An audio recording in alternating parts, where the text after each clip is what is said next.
ಹುಡುಕಾಟ ಪ್ರಾರಂಭಿಸಿದ್ದು within 2 hours ಒಳಗಡೆನೆ ಸೌಜನ್ಯ ಸಿಗ್ತಾಳೆ. ಆದ್ರೆ ಶವ ಆಗಿ ಅವಳ ಕೈಗಳನ್ನ ಅವಳದೇ ದುಪಟ್ಟ ಅಂಡ್ ID ಕಾರ್ಡ್ ಇಂದ ಮರಕ್ಕೆ ಕಟ್ಟಿರ್ತಾರೆ. And most brutal part is ಅವಳ ಯೋನಿ, ಅವಳ ಏನಿತ್ತು ಅದ್ರ ಒಳಗಡೆ 6 ಇಂಚ್ ಮಣ್ಣು ತುಂಬಿರ್ತಾರೆ. ಓ ಬಿಡಪ್ಪ, ನಮ್ ಪೊಲೀಸ್ ಅವ್ರಿಗೆ ತಮ್ಮ ಡ್ಯೂಟಿ ಮೇಲೆ ಎಷ್ಟೊಂದು ನಿಷ್ಠೆ ಇದೆ, ಒಂದೇ ದಿನದಲ್ಲಿ ಆರೋಪಿನ ಹಿಡಿದ್ ಬಿಟ್ರಲ್ಲ ಅಂತ ಪೊಲೀಸ್ ಅವ್ರ ಮೇಲೆ ಫುಲ್ ಒಂಥರ ಹೊಗಳ್ತಾ ಇರ್ತಾರೆ.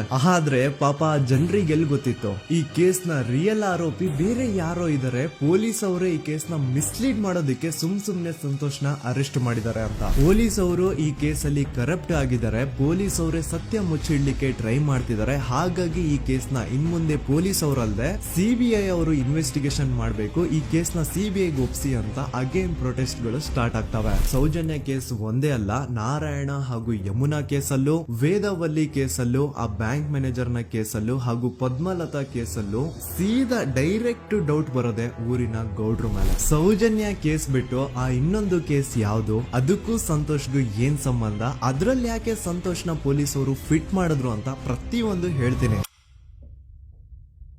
ನಾನು ಈ ಚಾನೆಲ್ ನ ಸ್ಟಾರ್ಟ್ ಮಾಡ್ದಾಗಿಂದ one of the most requested video ಬಂದು ಸೌಜನ್ಯ ಕೇಸ್ ಬಗ್ಗೆ. ಸರಿ, ನಮ್ ದೂತ ಸಭೆಯ ಪ್ರಜೆಗಳು ಇಷ್ಟೊಂದು ಕೇಳ್ತಿದಾರಲ್ಲ, ಈ ಒಂದು ಕೇಸ್ ಬಗ್ಗೆ ವಿಡಿಯೋ ಮಾಡುವ ಅಂತ ಸೌಜನ್ಯ ಕೇಸ್ ಬಗ್ಗೆ ನಾನು ರಿಸರ್ಚ್ ಸ್ಟಾರ್ಟ್ ಮಾಡ್ದೆ. ಅಂಡ್ ಟ್ರಸ್ಟ್ ಮೀ, ಎಷ್ಟೊಂದು ಕಾಂಪ್ಲೆಕ್ಸ್ ಈ ಒಂದು ಕೇಸ್ ಇದೆ ಅಂತಂದ್ರೆ ನನ್ ತಲೆನೇ ಕೆಟ್ಬಿಡ್ತು. ಬಟ್ ಡೋಂಟ್ ವರಿ, ನಿಮ್ಗಂತೂ ಪ್ರತಿ ಒಂದನ್ನ ತುಂಬಾ ಸಿಂಪಲ್ ಆಗಿ ಅರ್ಥ ಮಾಡಿಸ್ತೇನೆ. ಅನ್ಕೊಳ್ಳಿ, ಒಂದು ಊರು, ಆ ಊರಲ್ಲಿ ಒಂದು ಗೌಡ್ರ ಕುಟುಂಬ ಇದೆ. ಅಂಡ್ ಆ ಗೌಡ್ರ ಕುಟುಂಬ ತುಂಬಾನೇ ಪವರ್ಫುಲ್, ಲೈಕ್ ನಾವು ಮೂವೀಸ್ ಅಲ್ಲಿ ನೋಡ್ತೀವಲ್ಲ ಹಂಗೆ. ಸೊ ಗೌಡ್ರ ಊರು ಬಂದು ಧರ್ಮಸ್ಥಳ ಅಂತ. ಆ ಒಂದು ಊರಲ್ಲಿ ಇವ್ರಿಗೆ ಸಖತ್ ಕಂಟ್ರೋಲ್ ಇರುತ್ತೆ. ಈವನ್ ಅದೇ ಒಂದು ರೀಜನ್ ಅಲ್ಲಿ ಇರುವಂತಹ ಒಂದು ತುಂಬಾನೇ ಪಾಪ್ಯುಲರ್ ದೇವಸ್ಥಾನನು ಸಹ ಇವರೇ ಕಂಟ್ರೋಲ್ ಮಾಡ್ತಿರ್ತಾರೆ. ಆ ಒಂದು ದೇವಸ್ಥಾನ ಇಂದ ಈ ಗೌಡ್ರ ಕುಟುಂಬಕ್ಕೆ ಎಷ್ಟೊಂದು ದುಡ್ಡು ಬರ್ತಾ ಇರುತ್ತೆ ಅಂತಂದ್ರೆ, ಅದೇ ದುಡ್ಡಲ್ಲಿ ಇವರು ಬೇಜನ್ ಪ್ರೈವೇಟ್ ಪ್ರೈಮರಿ ಅಂಡ್ ಹೈಸ್ಕೂಲ್ಸ್ ನ ಸ್ಥಾಪನೆ ಮಾಡಿರ್ತಾರೆ, ಬೇಜನ್ ಪ್ರೈವೇಟ್ ಮೆಡಿಕಲ್ ಕಾಲೇಜಸ್ ಇರ್ತವೆ, ಅಂಡ್ ಬೇಜನ್ ಪ್ರೈವೇಟ್ ದೊಡ್ಡ ಹಾಸ್ಪಿಟಲ್ಸ್ ಇರ್ತವೆ. ಒಟ್ಟಲ್ಲಿ ಹೇಳ್ಬೇಕು ಅಂತಂದ್ರೆ ದುಡ್ಡಿನ ಸುರಿಮಳೆ ಇವ್ರಿಗೆ. ನೋಡಿ, ನಮ್ಮ ಭಾರತ ದೇಶದಲ್ಲಿ ಒಂದು ಕಾನೂನಿದೆ, ದ ರಿಲಿಜಿಯಸ್ ಎಂಡೋಮೆಂಟ್ ಆಕ್ಟ್ 1863 ಅಂತ. ಬೇಸಿಕಲಿ ಈ ಒಂದು ಕಾನೂನು ಏನ್ ಹೇಳುತ್ತೆ ಅಂತಂದ್ರೆ, ಭಾರತದಲ್ಲಿ ಯಾವ್ದೆಲ್ಲ ಹಿಂದೂ ಟೆಂಪಲ್ಸ್ ಇದಾವೋ ಅವೆಲ್ಲ ಗವರ್ಮೆಂಟ್ ಪ್ರಾಪರ್ಟಿ. ಆ ಹಿಂದೂ ಟೆಂಪಲ್ಸ್ ನ ಮ್ಯಾನೇಜ್ಮೆಂಟ್ ಎಲ್ಲ ಗವರ್ಮೆಂಟ್ ಕೈಗೆ ಹೋಗಿ ಗವರ್ಮೆಂಟ್ ಡಿಸೈಡ್ ಮಾಡುತ್ತೆ ಆ ಮ್ಯಾನೇಜ್ಮೆಂಟ್ ಅಲ್ಲಿ ಯಾರ್ ಕೆಲ್ಸಕ್ಕೆ ಇರಬೇಕು, ಯಾರ್ ಕೆಲ್ಸಕ್ಕೆ ಇರಬಾರ್ದು, ಅಂಡ್ ಆ ಟೆಂಪಲ್ ಇಂದ ಬರ್ತಿರುವಂತಹ ಡೊನೇಷನ್ ಅಮೌಂಟ್ ನ ಏನ್ ಮಾಡಬೇಕು ಅಂತ. ಸೊ ಈ ಒಂದು ಕಾನೂನಿನ ಪ್ರಕಾರ ಗವರ್ಮೆಂಟ್ ಇಂಡಿಯಾದಲ್ಲಿ ಇರುವಂತಹ ಆಲ್ಮೋಸ್ಟ್ ಎಲ್ಲಾ ಹಿಂದೂ ಟೆಂಪಲ್ಸ್ ನ ತನ್ನ ಕಂಟ್ರೋಲ್ ಅಲ್ಲಿ ತಗೋತಾ ಇರ್ಬೇಕಾದ್ರೆ ಗವರ್ಮೆಂಟ್ ಅಫಿಷಿಯಲ್ಸ್ ಧರ್ಮಸ್ಥಳ ಶ್ರೀ ಮಂಜುನಾಥ ದೇವಸ್ಥಾನಕ್ಕೂ ರೀಚ್ ಔಟ್ ಮಾಡ್ತಾರೆ. ಅಂಡ್ ಆಗ ಇಷ್ಟು ದಿನ ಟೆಂಪಲ್ ನ ಕಂಟ್ರೋಲ್ ಮಾಡ್ತಿದ್ದಂತಹ ಆ ಗೌಡ್ರ ಕುಟುಂಬ ಏನ್ ಹೇಳುತ್ತೆ ಗೊತ್ತಾ, ಇಲ್ಲ ಇದು ಹಿಂದೂ ಟೆಂಪಲ್ ಅಲ್ಲ, ಇದು ಜೈನ್ ಫ್ಯಾಮಿಲಿಗೆ ಬಿಲಾಂಗ್ ಮಾಡುವಂತಹ ಒಂದು ಪ್ರೈವೇಟ್ ಟೆಂಪಲ್ ಅಂತ ಹೇಳ್ತಾರೆ. ನಾನು ಇಷ್ಟು ದಿನ ಧರ್ಮಸ್ಥಳ ಶ್ರೀ ಮಂಜುನಾಥ ದೇವಸ್ಥಾನ ಒಂದು ಹಿಂದೂ ಟೆಂಪಲ್ ಅಂತ ಅನ್ಕೊಂಡಿದ್ದೆ. ಆದ್ರೆ ಈಗಷ್ಟೇ ನನಗೂ ಗೊತ್ತಾಗಿದ್ದು ಇದು ಹಿಂದೂ ಟೆಂಪಲ್ ಅಲ್ಲ, ಇದು ಒಂದು ಜೈನ್ ಫ್ಯಾಮಿಲಿಗೆ ಬಿಲಾಂಗ್ ಮಾಡುವಂತಹ ಪ್ರೈವೇಟ್ ಜೈನ್ ಟೆಂಪಲ್ ಅಂತ. ಸೊ ಹೀಗಾಗಿ ಗವರ್ಮೆಂಟ್ ಅಫಿಷಿಯಲ್ಸ್ ಏನೂ ಮಾಡಕ್ಕಾಗದೆ ಇವತ್ತಿನವರೆಗೂ ಈ ಒಂದು ಧರ್ಮಸ್ಥಳ ಶ್ರೀ ಮಂಜುನಾಥ ದೇವಸ್ಥಾನನ ಒಂದು ಪ್ರೈವೇಟ್ ಟ್ರಸ್ಟ್ ನಡೆಸ್ಕೊಂಡು ಹೋಗ್ತಿದೆ. ಅಂಡ್ ಆ ಪ್ರೈವೇಟ್ ಟ್ರಸ್ಟ್ ನ ಓನರ್ ಯಾರು, ಅದೇ ಗೌಡ್ರ ಕುಟುಂಬ. ನೋಡಿ, ನಾನು ಈ ವಿಡಿಯೋದಲ್ಲಿ ಯಾರ್ದನ್ನು ರಿಯಲ್ ನೇಮ್ಸ್ ನ ಬಳಸ್ತಿಲ್ಲ. ಪ್ರೀವಿಯಸ್ಲಿ ಬೇರೆ ಯೂಟ್ಯೂಬರ್ಸ್ ತಮ್ಮ ವಿಡಿಯೋಸ್ ಅಲ್ಲಿ ರಿಯಲ್ ನೇಮ್ಸ್ ನ ಬಳಸಿದ್ದಾರೆ ಅನ್ನೋ ಒಂದೇ ಒಂದು ಕಾರಣಕ್ಕೆ ಅವ್ರ ವಿಡಿಯೋಸ್ ನ ಡಿಲೀಟ್ ಮಾಡಿಸಿದ್ದಾರೆ. ಸೊ ಅವ್ರ ಜೊತೆ ಆಗಿದ್ದು ನನ್ ಜೊತೆ ಆಗೋದ್ ಬೇಡ, ಸತ್ಯ ಮುಚ್ಚ ಹೋಗೋದು ನನ್ಗೆ ಇಷ್ಟ ಇಲ್ಲ. ಹಾಗಾಗಿ ನಾನು ಇಲ್ಲಿ ರಿಯಲ್ ನೇಮ್ಸ್ ನ ಬಳಸ್ತಿಲ್ಲ. ಆದ್ರೆ ನಾನು ಯಾರನ್ನ ಪಾಯಿಂಟ್ ಔಟ್ ಮಾಡಿ ಹೇಳ್ತಿದ್ದೀನಿ ಅನ್ನೋದು ಮಾತ್ರ ನಿಮಗೆ ತುಂಬಾ ಕ್ಲಿಯರ್ಲಿ ಅರ್ಥ ಆಗುತ್ತೆ. Don't worry.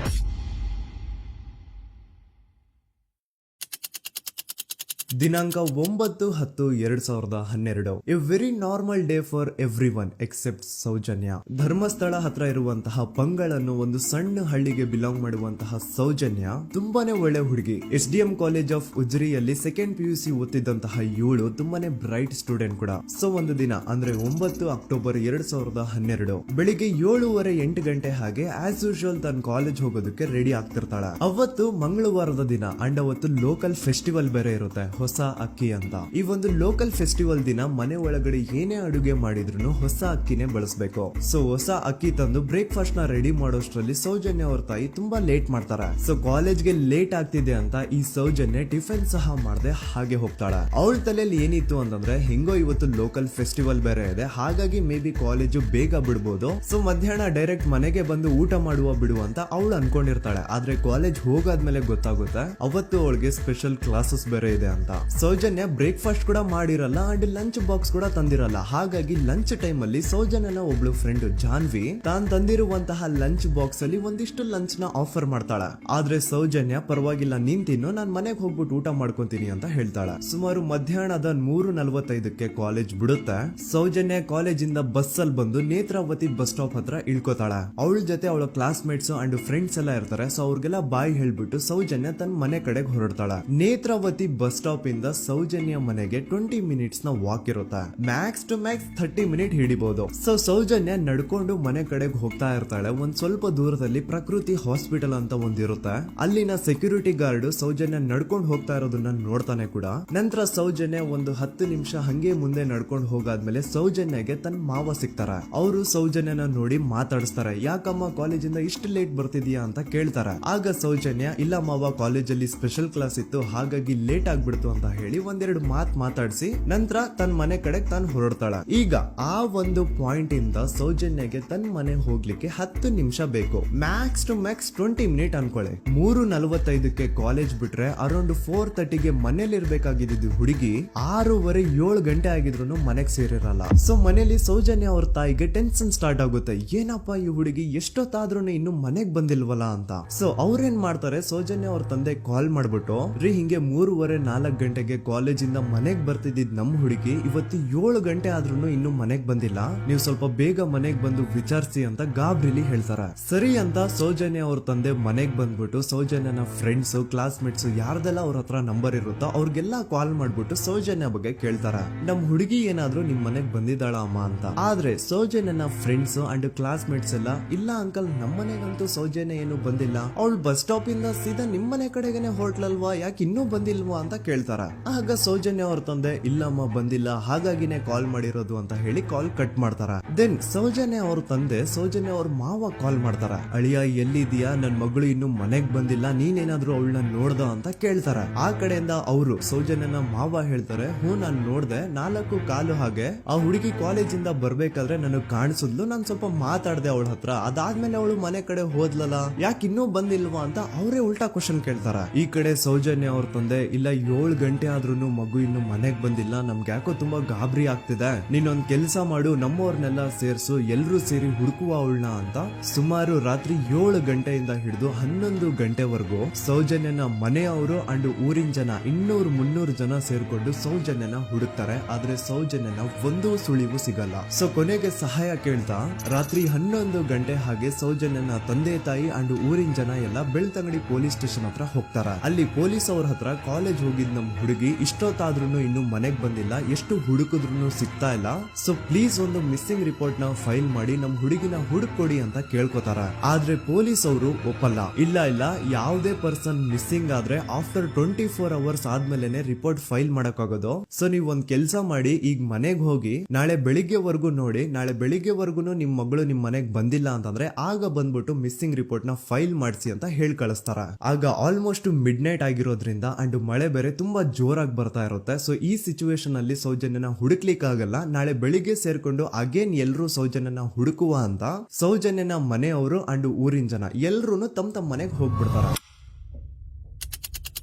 ನೆಕ್ಸ್ಟ್ ದಿನ ಅಂದ್ರೆ 10 ಅಕ್ಟೋಬರ್ 2012 ಬುಧವಾರದ ದಿನ ಬೆಳಿಗ್ಗೆ 10 ಗಂಟೆ ಹಾಗೆ ಸೌಜನ್ಯನ ಮನೆಯವರು ಅಂಡ್ ಊರಿನ 200-300 ಜನ ಸೇರ್ಕೊಂಡು ಅಗೇನ್ ಸೌಜನ್ಯಗೋಸ್ಕರ ಹುಡುಕಾಟ ಸ್ಟಾರ್ಟ್ ಮಾಡ್ತಾರ. ಹುಡುಕಾಟ ಪ್ರಾರಂಭಿಸಿದ್ದು ವಿತಿನ್ 2 ಅವರ್ಸ್ ಒಳಗಡೆನೆ ಸೌಜನ್ಯ ಸಿಗ್ತಾಳೆ. ಆದ್ರೆ ಶವ ಆಗಿ ಆ 200-300 ಊರಿನ ಜನ ಎಲ್ಲ ಸೇರ್ಕೊಂಡು ಏನ್ ಸೌಜನ್ಯನ ಹುಡುಕ್ತಾ ಇದ್ರು ಅದರಲ್ಲಿ ಯಾರೋ ಒಬ್ರಿಗೆ ಸೌಜನ್ಯನ ಮನೆಯಿಂದ ಕೇವಲ 10 ನಿಮಿಷ ದೂರದಲ್ಲಿರುವಂತಹ ಒಂದು ಹಳ್ಳನ ದಡದಲ್ಲಿ ಸೌಜನ್ಯ ಮೃತದೇಹ ಸಿಗುತ್ತಾ. ಈಗ ಸತ್ತಿರುವಂತಹ ಸೌಜನ್ಯನ ಡೆಡ್ ಬಾಡಿ ಯಾವ ಒಂದು ಕಂಡೀಷನ್ ಅಲ್ಲಿ ಇತ್ತು ಅಂತ ಹೇಳ್ತೀನಿ, ಸ್ವಲ್ಪ ಗಮನ ಇಟ್ಟು ಕೇಳಿಸ್ಕೊಳ್ಳಿ. ಅವಳ ಕೈಗಳನ್ನ ಅವಳದೇ ದುಪಟ್ಟ ಅಂಡ್ ID ಕಾರ್ಡ್ ಇಂದ ಮರಕ್ಕೆ ಕಟ್ಟಿರ್ತಾರ. ಅವಳ ಬಾಡಿ ಎಲ್ಲ ನೇಕೆಡ್ ಇರುತ್ತೆ, ಮೈ ಮೇಲೆ ಸರಿಯಾದ ಬಟ್ಟೆ ಇರಲ್ಲ, ಮೈ ಮೇಲೆ ಮಲ್ಟಿಪಲ್ ಕಟ್ ಮಾರ್ಕ್ಸ್ ಇರುತ್ತೆ, ತುಂಬಾ ಜೋರಾಗಿ ಹೊಡೆದಿರುವಂತಹ ಗಾಯಗಳು ಮೈ ಮೇಲೆ ಎದ್ದು ಕಾಣಿಸ್ತಿರ್ತವೆ. ಅವಳ ರಿಪ್ಸ್ ಎದೆ ಭಾಗದ ಮೂಳೆಗಳೆಲ್ಲ ಮುರಿದು ಹೋಗ್ಬಿಟ್ಟಿರ್ತವೆ. And most brutal part is ಅವಳ ಯೋನಿ, ಅವಳ ಏನಿತ್ತೋ ಅದ್ರ ಒಳಗಡೆ 6 ಇಂಚ್ ಮಣ್ಣು ತುಂಬಿರ್ತಾರೆ. ಆ ಬಾಡಿ ಕಂಡೀಷನ್ ನ ನೋಡಿದಾದ್ಮೇಲೆ ಒಂದಂತೂ ತುಂಬಾ ಕ್ಲಿಯರ್ ಆಗಿ ಅರ್ಥ ಆಗುತ್ತೆ, ಅವಳನ್ನ ಯಾರೋ ತುಂಬಾ ಫೋರ್ಸ್ಫುಲಿ ಮಾಡಿ ನಂತರ ನಿರ್ದಯವಾಗಿ ಸಾಯಿಸಿದ್ದಾರೆ ಅಂತ. ಇಲ್ಲಿ ಕ್ರಿಮಿನಲ್ಸ್ ನ ಬುದ್ಧಿವಂತಿಕೆ ನೋಡಿ ಪೊಲೀಸ್ ಅವ್ರಿಗೆ ಏನೂ ಸುಳಿವು ಸಿಗ್ಬಾರ್ದು ಅಂತ ಅವಳ ಯೋನಿ ಒಳಗಡೆ 6 ಇಂಚ್ ಅಷ್ಟು ಮಣ್ಣು ತುಂಬ ಹೋಗಿರ್ತಾರೆ. ಸೊ ದೆನ್ ಪೊಲೀಸ್ ಅವ್ರಿಗೆ ವಿಷಯ ಗೊತ್ತಾಗುತ್ತೆ. ಅವರು ಸ್ಪಾಟ್ ಗೆ ಬಂದು ಸೌಜನ್ಯನ ಬಾಡಿನ ರಿಕವರ್ ಮಾಡಿ ಆ ಒಂದು ಸ್ಪಾಟ್ ನ ಕಂಪ್ಲೀಟ್ ಸೀಸ್ ಮಾಡ್ತಾರೆ. ಒಬ್ಳು ಸಾಮಾನ್ಯ ಮಿಡಲ್ ಕ್ಲಾಸ್ ಹುಡುಗಿ, ಒಬ್ಳು ವೆರಿ ಬ್ರೈಟ್ ಸ್ಟೂಡೆಂಟ್ ನ ಈ ಮಟ್ಟಿಗೆ ಇಷ್ಟು ನಿರ್ದಯವಾಗಿ ಸಾಯಿಸಿರೋದು ಯಾರು? ಇನ್ ಕೇಸ್ ಏನಾದ್ರೂ ಈ ಕ್ರೈಮ್ ಮಾಡಿದವನು ಸಿಕ್ಕಿ ಬಿದ್ರೆ ಅವನ್ನ ಸುಮ್ನೆ ಬಿಡಬಾರ್ದು ಅಂತ ಜನ ಆಕ್ರೋಶ ವ್ಯಕ್ತಪಡಿಸ್ತಾರೆ. ಅಂಡ್ ಗೆಸ್ ವಾಟ್, ನಮ್ ಪೊಲೀಸ್ ಅವರು ಇಷ್ಟೊಂದು ಫಾಸ್ಟ್ ಆಗಿ ಇನ್ವೆಸ್ಟಿಗೇಷನ್ ಕಂಪ್ಲೀಟ್ ಮಾಡ್ತಾರೆ ಅಂತ ನಾನಂತೂ ಎಕ್ಸ್ಪೆಕ್ಟ್ ಮಾಡಿರ್ಲಿಲ್ಲ. ಅಂಡ್ ಈವನ್ ಈ ಒಂದು ವಿಷಯದಿಂದ ಊರಿನ ಜನನು ಶಾಕ್ ಆಗ್ತಾರೆ. ಸೌಜನ್ಯ ಬಾಡಿ ಸಿಕ್ಕಿದ್ದ ನೆಕ್ಸ್ಟ್ ದಿನ ಅಂದ್ರೆ 11 ಅಕ್ಟೋಬರ್ 2012 ಸಂಜೆ 5 ಗಂಟೆ ಹಾಗೆ ಯಾರು ಸೌಜನ್ಯನ ಪಂಡು ಮರ್ಡರ್ ಮಾಡಿದ್ನೋ ಆ ಕ್ರಿಮಿನಲ್ ಕೂಡ ಸಿಕ್ಕಿ ಬೀಳ್ತಾನೆ. ಈಗ ನೀವು ಥಿಂಕ್ ಮಾಡ್ಬೋದು, ಸೌಜನ್ಯನ ಯಾರು ಮರ್ಡರ್ ಮಾಡಿದ್ರು ಅಂಡ್ ಯಾರ ಕ್ರೈಮ್ ನ ಮಾಡಿದ್ರು ಅವನು ನೆಕ್ಸ್ಟ್ ದಿನಾನೇ ಸಿಕ್ಕಿ ಬಿದ್ದ. ಹಾಗಿದ್ರೆ ಈ ಕೇಸ್ ಯಾವಾಗ್ಲೂ ಕ್ಲೋಸ್ ಆಗ್ಬಿಡ್ಬೇಕಿತ್ತು. ಆದ್ರೂ ಸ್ಟಿಲ್ ಇವತ್ತಿನ ದಿನವರೆಗೂ ಯಾಕೆ ಈ ಕೇಸ್ ಪದೇ ಪದೇ ನ್ಯೂಸ್ ಅಲ್ಲಿ ಬರುತ್ತೆ ಅಂದ್ರೆ, ನಮ್ ದೂತ ಸಭೆಯ ಪ್ರಜೆಗಳೇ ರೆಡಿ ಆಗಿ, ಆರೋಪಿ ಸಿಕ್ಕಾದ್ಮೇಲೆ ಈ ಕೇಸು ಕ್ಲೋಸ್ ಆಗಿಲ್ಲ. ಆಕ್ಚುಲಿ ಈ ಕೇಸು ಓಪನ್ ಆಗಿದ್ದೆ ಈಗ. ನೋಡಿ, ಸೌಜನ್ಯನ ಬಾಡಿ ಸಿಕ್ಕಿದ್ದು ನೆಕ್ಸ್ಟ್ ದಿನ ಅಂದ್ರೆ 11 ಅಕ್ಟೋಬರ್ 2012. PSI ಯೋಗೇಶ್ ಅವರು ಯಾರನ್ನ ಈ ಕೇಸಲ್ಲಿ ಅರೆಸ್ಟ್ ಮಾಡಿದ್ರು ಅಂದ್ರೆ ಆತನ ಹೆಸರು ಬಂದು ಸಂತೋಷ್ ರಾವ್. 28-29 ವಯಸ್ಸಿರುವಂತಹ Santosh Rao first of all ಧರ್ಮಸ್ಥಳದವನು ಅಲ್ವೇ ಅಲ್ಲ, ಅವನು ಶೃಂಗೇರಿ ಅವನು. ಸಂತೋಷ್ ರಾವ್ ನ ತಂದೆ ಸ್ಕೂಲ್ ಟೀಚರ್ ಅಂಡ್ ತಾಯಿ ಹೌಸ್ ವೈಫ್. ಸಂತೋಷ್ ಮೊದ್ಲಿಂದನೂ ಒಂದ್ ಸ್ವಲ್ಪ ಮೆಂಟಲಿ ಇಲ್ಲಿರೋದ್ರಿಂದ ಅವನಿಗೆ ವಿದ್ಯೆ ಬರಹ ಅನ್ನೋದು ತಲೆಗೆ ಹೋಗಿರಲ್ಲ. ಹಾಗಾಗಿ ಅವನು ಶೃಂಗೇರಿಯಲ್ಲಿ ಒಂದು ಹೋಟೆಲ್ ಅಲ್ಲಿ ಕೆಲಸ ಮಾಡ್ತಿರ್ತಾನೆ. ಮೆಂಟಲಿ ಅನ್ಸ್ಟೇಬಲ್ ಇದ್ರೂ ಸಹ ಈತನಿಗೆ ದೇವ್ರ ಮೇಲೆ ಬಹಳ ನಂಬಿಕೆ ಇರುತ್ತೆ. ಹಾಗಾಗಿ ತಿಂಗಳಿಗೆ ಒಮ್ಮೆ ಆದ್ರೂ, ಅಟ್ಲೀಸ್ಟ್ 2 ತಿಂಗಳಿಗೆ ಒಮ್ಮೆ ಆದ್ರೂ ಈತ ಯಾವ್ದಾದ್ರು ಒಂದು ಪುಣ್ಯಕ್ಷೇತ್ರಕ್ಕೆ ವಿಸಿಟ್ ಮಾಡಿ ಬರ್ತಿರ್ತಾನೆ. ಹಾಗೇನೆ ಈ ಸತಿನೂ ಸಹ ಈತ ಧರ್ಮಸ್ಥಳಕ್ಕೆ ಬಂದಿರ್ತಾನೆ. ಇವನು ಧರ್ಮಸ್ಥಳಕ್ಕೆ ಬಂದಿದ್ದು ದಿನಾಂಕ 9 ಅಕ್ಟೋಬರ್ 2012. ಈ ದಿನಾಂಕನ ಸ್ವಲ್ಪ ನೋಟ್ ಮಾಡಿ ಇಟ್ಕೊಳ್ಳಿ, ಯಾಕಂತಂದ್ರೆ ಮುಂದೆ ಈ ಕೇಸಲ್ಲಿ ಇದೇ ಮೇಜರ್ ಟರ್ನಿಂಗ್ ಪಾಯಿಂಟ್. ಸೊ ಸೌಜನ್ಯನ ಡೆತ್ ಆಗಿಂತ ಒಂದು ದಿನ ಹಿಂದೆ ಧರ್ಮಸ್ಥಳಕ್ಕೆ ಬಂದಿರುವಂತಹ ಸಂತೋಷ್ ರಾವ್ಗೆ ಎಲ್ಲೂ ಉಳ್ಕೊಳ್ಳಿಕ್ಕೆ ಹೋಟೆಲ್ ಅಲ್ಲಿ ಅಥವಾ ಲಾಡ್ಜ್ ಅಲ್ಲಿ ರೂಮ್ ಸಿಗಲ್ಲ. ರೀಸನ್ ಇಷ್ಟೇ, ಸಂತೋಷ್ ರಾವ್ ನೋಡ್ಲಿಕ್ಕೆ ಸ್ವಲ್ಪ ಮೆಂಟಲಿ ಅನ್ಸ್ಟೇಬಲ್ ಪರ್ಸನ್ ತರ ಇರ್ತಾನೆ. ಅವನ ಅವತಾರ, ಅವನ ವೇಷಭೂಷಣ ಅಷ್ಟು ಸರಿ ಇರಲ್ಲ. ಹಾಗಾಗಿ ಇವನ್ಗೆ ಯಾವುದೇ ಒಂದು ಹೋಟೆಲ್ ಅಲ್ಲಿ ಅಥವಾ ಲಾಡ್ಜ್ ಅಲ್ಲಿ ಎಲ್ಲಿನೂ ರೂಮ್ ಸಿಗಲ್ಲ. ಸೊ ಉಳ್ಕೊಳ್ಳೋಕೆ ಜಾಗ ಸಿಗದೆ ಇವನೇನ್ ಮಾಡ್ತಾನೆ, ಅಲ್ಲೇ ಹತ್ರದಲ್ಲಿರುವಂತಹ ಬಾಹುಬಲಿ ಬೆಟ್ಟಕ್ಕೆ ಹೋಗಿ ಅಲ್ಲಿರುವಂತಹ ಬಾಹುಬಲಿ ಸ್ಟ್ಯಾಚು ಹತ್ರನೇ ಆಶ್ರಯ ತಗೊಳ್ತಾನೆ. ಅಂಡ್ 1-2 ದಿನ ಅವನು ಅಲ್ಲೇ ಉಳ್ಕೋತಾನೆ ಕೂಡ. ಡೇ ಟೈಮ್ ಅಲ್ಲಿ ಧರ್ಮಸ್ಥಳಕ್ಕೆ ಬಂದು ಧರ್ಮಸ್ಥಳ ಶ್ರೀ ಮಂಜುನಾಥ ದೇವಸ್ಥಾನದಲ್ಲಿದ್ದು ಅಲ್ಲೇ ಪ್ರಸಾದ ಊಟ ಎಲ್ಲ ಮಾಡಿ ನಂತರ ನೈಟ್ ಆಗ್ತಿದ್ದಂಗೆ ಬಾಹುಬಲಿ ಬೆಟ್ಟಕ್ಕೆ ಹೋಗಿ ಆ ಸ್ಟ್ಯಾಚು ಹತ್ರನೇ ಮಲ್ಕೊಳ್ತಿರ್ತಾನೆ. ಸೊ ಒಂದು ದಿನ ಅಂದ್ರೆ 11 ಅಕ್ಟೋಬರ್ 2012 ಸಂಜೆ 5 ಗಂಟೆ ಹಾಗೆ ಈ ಸಂತೋಷ್ ರಾವ್ ತನ್ನ ಪಾಡಿಗೆ ತಾನು ಆ ಬೆಟ್ಟದ ಮೇಲೆ ಕೂತ್ಕೊಂಡು ಸೀನರೀಸ್ ನ ಎಂಜಾಯ್ ಮಾಡ್ತಾ ಇರಬೇಕಾದ್ರೆ ಯಾರೋ ಅದೇ ಊರಿನ 5 ಜನ ಕಿಡಿಗೇಡಿಗಳು ಬಂದು ಇವನ್ ಹತ್ರ ಜಗಳ ತೆಗಿತಾರ. ಈ 5 ಜನ ಯಾರು ಅಂತ ನಂತರ ಹೇಳ್ತೇನೆ. ಸೊ ಈ 5 ಜನ ಕಿಡಿಗೇಡಿಗಳು ಸಂತೋಷ್ ರಾವ್ ಹತ್ರ ಜಗಳ ತೆಗೆದು ಅವನ್ನ ಅವಾಚ್ಯ ಶಬ್ದಗಳಿಂದ ಬೈದು ಅವನ್ನ ಹೊಡೆದು, ಅಷ್ಟೇ ಸಾಲದೆ ಆ 5 ಜನ ಸಂತೋಷ್ ರಾವ್ನ ಪೊಲೀಸ್ ಸ್ಟೇಷನ್ಗೆ ಎಳ್ಕೊಂಡ್ ಬಂದು ಇವನು ನಾವು ಬಾಹುಬಲಿ ಬೆಟ್ಟಕ್ಕೆ ಅಂತ ಹೋಗಿದ್ರೆ ಅಲ್ಲಿ ನಮ್ಮ ಮೇಲೆ ಅಟ್ಯಾಕ್ ಮಾಡ್ದ, ಇವ್ನು ನೋಡ್ಲಿಕ್ಕೂ ಸಹ ಒಳ್ಳೆ ಸೈಕೋ ಕಿಲ್ಲರ್ ಇದ್ದಂಗಿದಾನೆ, ನಮ್ಗೆ ಯಾಕೋ ನಿನ್ನೆ ನಮ್ಮ ಊರಲ್ಲಿ ನಡೆದಿರುವಂತಹ ಘಟನೆ ಆ ಸೌಜನ್ಯನ ಪಂಡು ಮರ್ಡರ್ ಇವನೇ ಮಾಡಿದಾನೆ ಅಂತ ಡೌಟ್ ಬರ್ತಿದೆ ಅಂತ ಆ 5 ಜನ ಕಿಡಿಗೇಡಿಗಳು ಸಂತೋಷ್ ರಾವ್ನ ಪೊಲೀಸ್ ಅವ್ರ ಹತ್ರ ಹಾಕೊಡ್ತಾರ. ಅಂಡ್ ಪೊಲೀಸ್ ಅವ್ರು ಕೂಡ ಎಂತವ್ರು ನೋಡಿ, ಯಾರೋ 5 ಜನ ಕಿಡಿಗೇಡಿಗಳು ಬಂದು ಇವನೇ ಕೊಲೆ ಮಾಡಿದಾನೆ ಅಂತ ಹೇಳಿದ ತಕ್ಷಣ ಹಿಂದೆ ಮುಂದೆ ಕ್ರಾಸ್ ಚೆಕ್ ಮಾಡದೆ ಸಂತೋಷ್ ರಾವ್ನ ಅರೆಸ್ಟ್ ಮಾಡಿ ಸೌಜನ್ಯ ಕೇಸ್ ನ ಆರೋಪಿ ಸಿಕ್ಕಿದಾನೆ ಅಂತ ಎಲ್ಲಾ ಕಡೆ ಘೋಷಣೆ ಮಾಡ್ಬಿಡ್ತಾರ. ಜನರಿಗೆ ಈ ಕಡೆ ಒಂಥರ ನೆಮ್ಮದಿ, ಓ ಬಿಡಪ್ಪ ನಮ್ ಪೊಲೀಸ್ ಅವ್ರಿಗೆ ತಮ್ಮ ಡ್ಯೂಟಿ ಮೇಲೆ ಎಷ್ಟೊಂದು ನಿಷ್ಠೆ ಇದೆ, ಒಂದೇ ದಿನದಲ್ಲಿ ಆರೋಪಿನ ಹಿಡಿದ್ಬಿಟ್ರಲ್ಲ ಅಂತ ಪೊಲೀಸ್ ಅವ್ರ ಮೇಲೆ ಫುಲ್ ಒಂಥರ ಹೊಗಳ್ತಾ ಇರ್ತಾರೆ. ಆದ್ರೆ ಪಾಪ ಜನರಿಗೆ ಎಲ್ಲಿ ಗೊತ್ತಿತ್ತು ಈ ಕೇಸ್ ನ ರಿಯಲ್ ಆರೋಪಿ ಬೇರೆ ಯಾರೋ ಇದಾರೆ, ಪೊಲೀಸ್ ಅವರೇ ಈ ಕೇಸ್ ನ ಮಿಸ್ಲೀಡ್ ಮಾಡೋದಕ್ಕೆ ಸುಮ್ನೆ ಸಂತೋಷ್ ನ ಅರೆಸ್ಟ್ ಮಾಡಿದ್ದಾರೆ ಅಂತ. ಸೊ ಸಂತೋಷ್ ರಾವ್ ಒಂದು ಹುಡುಗಿಯ ರೇಪ್ ಅಂಡ್ ಮರ್ಡರ್ ಕೇಸ್ ಅಲ್ಲಿ ಅರೆಸ್ಟ್ ಆಗಿದ್ದಾನೆ ಅನ್ನೋ ವಿಷಯ ಸಂತೋಷ್ ನ ತಾಯಿಗೆ ಗೊತ್ತಾದಾಗ ಅವ್ರ ಪಾಪ ನೋವಲ್ಲಿ ಕುರ್ಗಿ ಸಾಯ್ತಾರ. ಅಂಡ್ ಇನ್ನು ಅವ್ರ ತಂದೆ ಒಂದು ಕಡೆ ಪಾಪ ಹೆಂಡತಿನ ಕಳ್ಕೊಂಡಿರುವಂತಹ ನೋವು, ಇನ್ನೊಂದು ಕಡೆ ಮಗ ನೋಡಿದ್ರೆ ಯಾವ್ದೋ ಫಾಲ್ಸ್ ಕೇಸ್ ಅಲ್ಲಿ ಅರೆಸ್ಟ್ ಆಗಿದ್ದಾನೆ. ಈ ಕಡೆ ಕೇಸ್ ನ ಇನ್ವೆಸ್ಟಿಗೇಷನ್ ನಡೀತಾ ಇದೆ. ಅಂಡ್ ಇಲ್ಲಿ ನಾನು PSI ಯೋಗೇಶ್ ಅವ್ರ ಬಗ್ಗೆ ಅಂತೂ ಮೆನ್ಷನ್ ಮಾಡ್ಲೇಬೇಕು. ಈ ಪೊಲೀಸ್ ಆಫೀಸರು ಗೊತ್ತಿದ್ದು ಈ ತಪ್ಪನ ಮಾಡಿದ್ರು ಅಥವಾ ಗೊತ್ತಿಲ್ದೇನೆ ಈ ತಪ್ಪನ ಮಾಡಿದ್ರು ನನ್ಗಂತೂ ಗೊತ್ತಿಲ್ಲ. ಸೊ ಇವ್ರು ಏನ್ ಮಾಡ್ತಾರೆ ಅಂತಂದ್ರೆ, ಸೌಜನ್ಯನ ಬಾಡಿನ ಪೋಸ್ಟ್ ಮಾರ್ಟಮ್ ಗೆ ಕಳಿಸಿದಾಗ ಡಾಕ್ಟರ್ಸ್ ಹಂಗೋ ಹಿಂಗೋ ಮಾಡಿ ಇಂದ ಕೆಲವೊಂದು ಸ್ಪಾಮ್ ನ ಸ್ಯಾಂಪಲ್ಸ್ ಕಲೆಕ್ಟ್ ಮಾಡ್ತಾರ. ಅದನ್ನ ಅವರು PSI ಯೋಗೇಶ್ಗೆ ಕೊಟ್ಟು ಇದನ್ನ ವಿತಿನ್ 72 ಅವರ್ಸ್ ಒಳಗಡೆ ಇನ್ನೊಂದು ಲ್ಯಾಬ್ ಗೆ ಸಬ್ಮಿಟ್ ಮಾಡಿ ಅಂತ ತುಂಬಾ ಕ್ಲಿಯರ್ ಆಗಿ ಹೇಳ್ತಾರ. ಆದ್ರೆ PSI ಯೋಗೇಶ್ ಆ ಸ್ಪಾಮ್ ಸ್ಯಾಂಪಲ್ಸ್ ನ ವಿತಿನ್ 72 ಅವರ್ಸ್ ಒಳಗಡೆ ಲ್ಯಾಬ್ ಕಳ್ಸೋದಿರ್ಲಿ, ಅದನ್ನ 12 ದಿನ ಆದ್ಮೇಲೆ ಲ್ಯಾಬ್ ಕಳಿಸ್ತಾರ. ಅಷ್ಟೊತ್ತಿಗೆ ಆಲ್ರೆಡಿ ಆ ಸ್ಪಾಮ್ ಸ್ಯಾಂಪಲ್ಸ್ ಗೆಲ್ಲ ಫಂಗಸ್ ಹಿಡಿದು ಅದು ಅನ್ಫಿಟ್ ಫಾರ್ ಟೆಸ್ಟಿಂಗ್ ಅಂತ ಬರುತ್ತಾ. ಈಗ ನೀವೇ ಹೇಳಿ, ಎಂತ ಡಂಬೆಸ್ಟ್ ಪರ್ಸನ್ ಪೊಲೀಸ್ ಆಫೀಸರ್ ಆಗಿದ್ರು ಅವನ ಹತ್ರ ಒಂದು ಮರ್ಡರ್ ಕೇಸ್ ಬಂದಾಗ ಅವನ ಹತ್ರ ಇರೋ ಮೇನ್ ಸಾಕ್ಷಿನೇ, ಮೇನ್ ಎವಿಡೆನ್ಸ್ ಆ ಹುಡುಗಿಯ ಇಂದ ಕಲೆಕ್ಟ್ ಆಗುವಂತಹ ಸ್ಪರ್ಮ್ ಸ್ಯಾಂಪಲ್ಸ್. ಸೊ ಅದನ್ನ ಮೊದಲು ಲ್ಯಾಬ್ ಕಳಿಸಿ ಅದನ್ನ ಐಡೆಂಟಿಫೈ ಮಾಡೋದು ಪೊಲೀಸ್ ಅವರ ಫಸ್ಟ್ ಡ್ಯೂಟಿ. ಆದ್ರೆ ಇಲ್ಲಿ PSI ಯೋಗೇಶ್ ಅವರು ಇದನ್ನೇ ಮರ್ತು ಹೋದ್ರು ಅಂತ ನೋಡಿ. ಯಾವುದೇ ಒಂದು ಕೇಸ್ ಅಲ್ಲಿ ಪೊಲೀಸ್ ಅವರು ಆದಷ್ಟು ಎವಿಡೆನ್ಸ್ ನ ಕಲೆಕ್ಟ್ ಮಾಡೋದಕ್ಕೆ ಟ್ರೈ ಮಾಡ್ತಾರ. ಆದ್ರೆ ಈ ಒಂದು ಕೇಸ್ ಅಲ್ಲಿ ಮಾತ್ರ ಪೊಲೀಸ್ ಅವರು ಎವಿಡೆನ್ಸ್ ನ ಕಲೆಕ್ಟ್ ಮಾಡೋ ಬದಲಾಗಿ ಎವಿಡೆನ್ಸ್ ನ ಡಿಸ್ಟ್ರಾಯ್ ಮಾಡೋದ್ರಲ್ಲಿ ಮುಂದೆ ಇದ್ರು. ಅಷ್ಟೇ ಅಲ್ಲದೆ ಈ ಪೊಲೀಸ್ ಆಫೀಸರ್ ಸೇರ್ಕೊಂಡು ಸಂತೋಷ್ ರಾವ್ಗೆ ಸೆಲ್ ಅಲ್ಲಿ ಎಂತ ಟಾರ್ಚರ್, ಎಂತ ಹಿಂಸೆ ಕೊಡ್ತಾರೆ ಅಂದ್ರೆ ನೆನ್ಸ್ಕೊಂಡ್ರೆ ಮೈ ಜುಮ್ ಅನ್ನುತ್ತ. ಹೊಡಿಯೋದು, ಕೆಟ್ಟದಾಗ ಬೈಯೋದು ಇದೆಲ್ಲ common. Most brutal parties Santosh ರಾವ್ನ ಪ್ಯಾಂಟ್ ಬಿಚ್ಚಿ ಅವನ ಪ್ರೈವೇಟ್ ಪಾರ್ಟ್ ಮೇಲೆ ಬಿಸಿ ಬಿಸಿ ಕುದೀತಾ ಇರುವಂತಹ ನೀರ್ ಚಲ್ತಾರ. ಈ ಕ್ರೈಮ್ ನೀನೇ ಮಾಡಿದ್ಯಾ ಅಂತ ಒಪ್ಕೋ, ಇಲ್ಲ ಅಂತಂದ್ರೆ ನಿನ್ನ ಸೆಲ್ ಒಳಗಡೆನೆ ಸಾಯಿಸ್ಬಿಡ್ತೀವಿ, ನಿನ್ನ ತಂದೆ ತಾಯಿ ಎಲ್ರು ಸಾಯಿಸ್ಬಿಡ್ತೀವಿ ಅಂತ ಬ್ಲಾಕ್ ಮೇಲ್ ಮಾಡ್ತಾರ. ನೋಡಿ, ಸಂತೋಷ್ ರಾವ್ ಜಾಗದಲ್ಲಿ ನನ್ನಂತ ನಿಮ್ಮಂತ ನಾರ್ಮಲ್ ಪರ್ಸನ್ ಯಾರಾದ್ರೂ ಇದ್ದಿದ್ರೆ ಪೊಲೀಸ್ ಅವರು ಕೊಡ್ತಿರುವಂತಹ ಹಿಂಸೆನ ತಡ್ಕೊಳಕ್ಕಾಗದೆ ಆ ಕ್ರೈಮ್ ಮಾಡಿಲ್ಲ ಅಂದ್ರೂ ಮಾಡಿದೀನಿ ಅಂತ ಒಪ್ಕೊಬಿಡ್ತಾ ಇದ್ವಿ. ಆದ್ರೆ ಸಂತೋಷ್ ರಾವ್ ಮೆಂಟಲಿ ಇಲ್ಲಿರೋದೇ ಅವನ್ಗೆ ಅಡ್ವಾಂಟೇಜ್ ಆಗೋಯ್ತು. ಪೊಲೀಸ್ಗಳು ಸಂತೋಷ್ ರಾವ್ಗೆ ಎಷ್ಟೇ ಹೊಡೆದ್ರು, ಎಷ್ಟೇ ಬೈದ್ರು, ಎಷ್ಟೇ ಬ್ಲಾಕ್ ಮೇಲ್ ಮಾಡಿದ್ರು ಸಂತೋಷ್ ರಾವ್ ಬಾಯಲ್ಲಿ ನಾನ್ ಈ ಕ್ರೈಮ್ ನ ಮಾಡಿಲ್ಲ ಅಂತಾನೆ ಬರುತ್ತೆ ಹೊರತು ಆ ಕ್ರೈಮ್ ನ ಅವನು